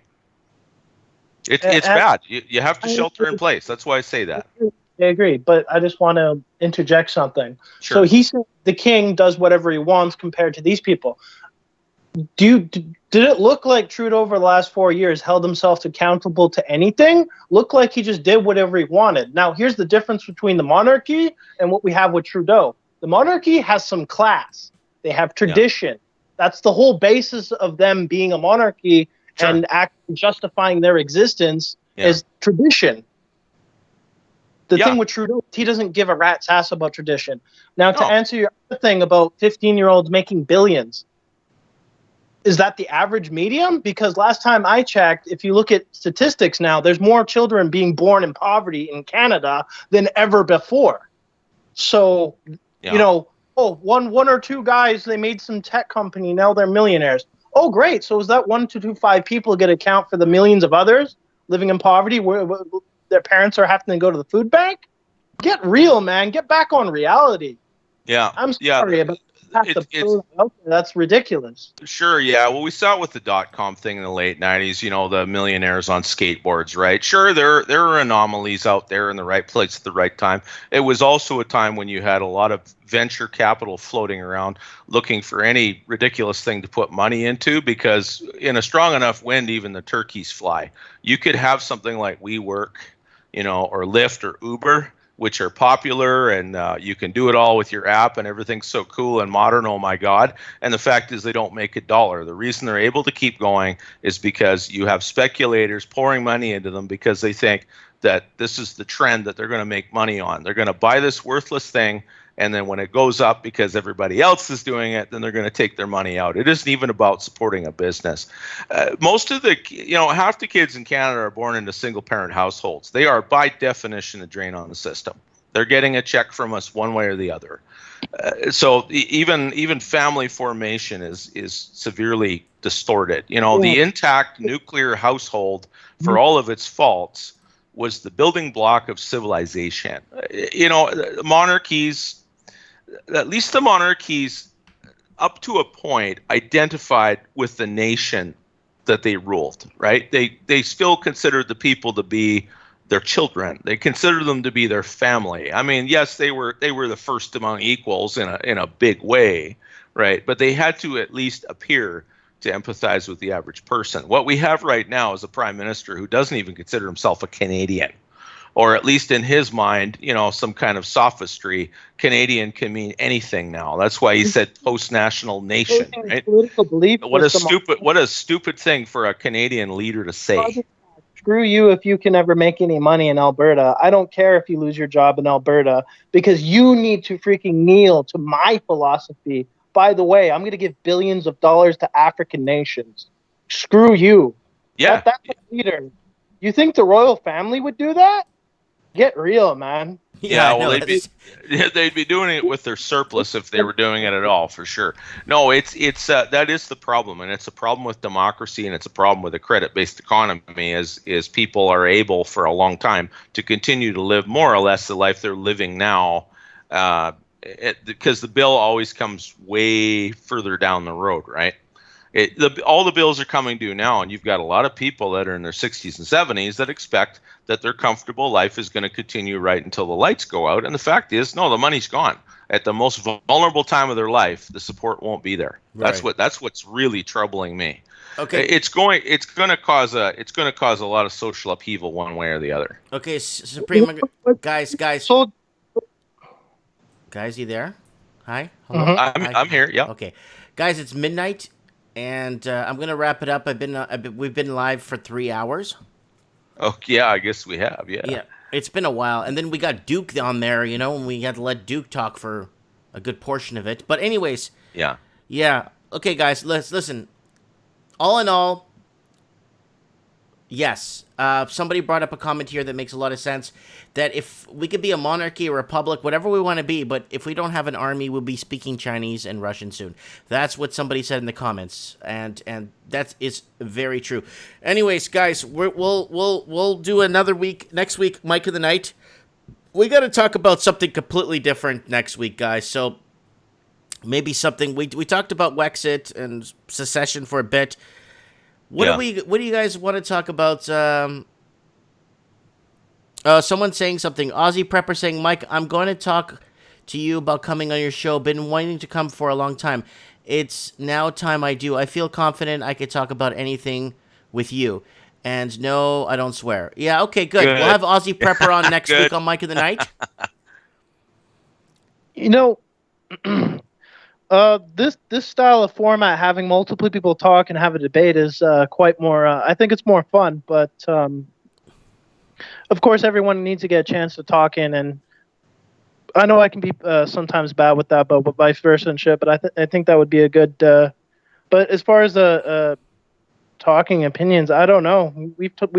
We're scraping the bottom of the barrel at this point of ideas these days. It's true. Well, I think there's some positives that will come out of this election. I mean, there usually is. We could probably talk about that. I mean, some of it might be. Well, I don't even want to go political. We'll see what Aussie Prepper wants to. No. It's going to be practical. It's going to be practical, right? I don't want to talk about what the conservatives and liberals are going to do. It's going to be, what are the practical ramifications for us? Something's going to happen. We know that. I think Trudeau is uniting us. We should be thanking him for bringing us together. Well, sure. I mean, you wouldn't have had Trump without Obama. He's kind of accelerating things and bringing this kumbaya. He definitely is, and you saw the same thing with Kathleen Wynne. I mean, Ontario needed 15 years of her to get a Doug Ford in there, and of course they immediately turned around and started yelling at him. Well, we didn't mean it like that, right? Because nobody wants to do without anything. They just want them to take it from somebody else. Welcome to democracy. Okay, guys, hold on. Yeah. Okay. Let's think about what can we talk about without getting shut down. That'd be a short show, Mike. Well, what can we talk about? Like, let's brainstorm over the week and get in touch with me, guys. Maybe we should talk about. I mean, we talk about global warming, it becomes a problem. We talk about immigration, it becomes a problem. Man, we talk about anything, it becomes a problem. So we have to find something unique, a different topic. Maybe. I have an identity, soldier. Just maybe you don't identify with it because you don't have that same identity. But I personally identify as a British person from the British Isles who's a Commonwealth Canadian. I have my identity. I don't have identity crisis as much as others. But those that keep saying, well, what about all the immigrants that came here that don't identify with the monarchy? I don't know. I didn't bring them here. And I just say it bluntly. And it's not our problem. It's their problem. Canada is a constitutional monarchy. If they don't like it, if they try to overthrow it, it's kind of like we're just kind of begging for the day for them to make a move so we can do something, right? Then that's going to be a civil war, I guess. I guess it would be a civil war, but Canada is an enormous place with a small population. And if we don't like people around us, usually we just go live somewhere else. and that's kind of and we've been sorting ourselves out over the last century. Why don't we talk about families? Why don't we talk about the future? Yeah, maybe talking about the future. Yeah, we'll get Aussie Prepper on, see what she wants to talk about first. Yeah, definitely. And then we'll branch off from there.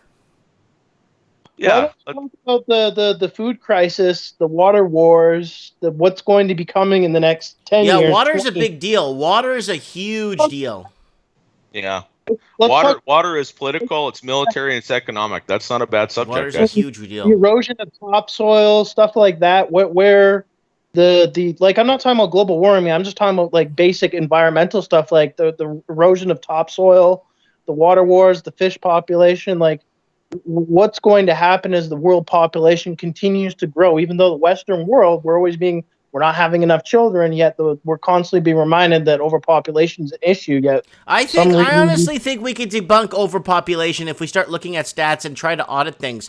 I think if we start auditing certain areas in certain countries, I think we'll start to realize that overpopulation might be just a myth. It might be just a fable, like global warming. Yeah. And the other thing, guys, is if the Western world does go broke and has to start looking after things closer to home, you don't have to worry about Africa hitting 4 billion people. They'll be lucky to have 500 million by the time it's over. Yeah. They're going to have to adapt or die. We won't be able to help them. And we certainly won't be able to afford to bring more in. And that's not even a racial thing. That's just like, no, if you can't function in a cold climate and an advanced first world economy, you're not going to make it here. They're going to go home. We're already overloaded. Look how long it takes to get from point A to point B during the day in the GTA. Yeah. And then we can talk about commutes and traffic. Oh, yeah. Urbanism is an enormous problem, and that's why everybody thinks they're overpopulated, because if you lived in a city like most people in the world do, you would think that. People stacked on top of each other like a termite mound. I call it a termite mound. These skyline, I just call them coffins. Basically, yeah. Lives slowly extinguish, going from one box to another, going from work to home again. Sit in your box all by yourself, and in a world with 7 billion people, we've never been more lonely. It's retarded. Yeah. It's got to stop. It's going to stop. It doesn't work. Okay, guys.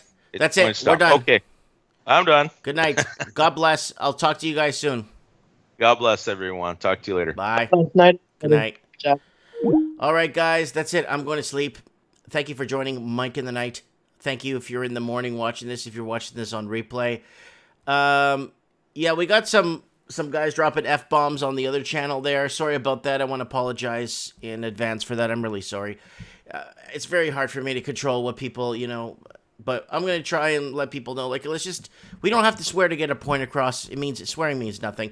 Swearing used to be cool in the 30s and 40s when you were going the rebellious thing and smoking and all that.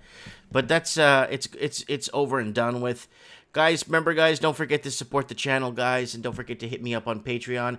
And I'm going to sleep, man. I'm tired. Tomorrow's my day off. I don't usually make videos on Sunday anymore. I usually do everything during the week because I just want to do other stuff. Lots of family stuff. So tomorrow's family day for me, guys. Hope you guys spend some time with your family. And thanks for joining us here tonight on Mike in the Night, and all our guests and all our people, Supreme Cannon, German Instreaks, Duke, and Duke, and Duke. Thank you so much, and God bless.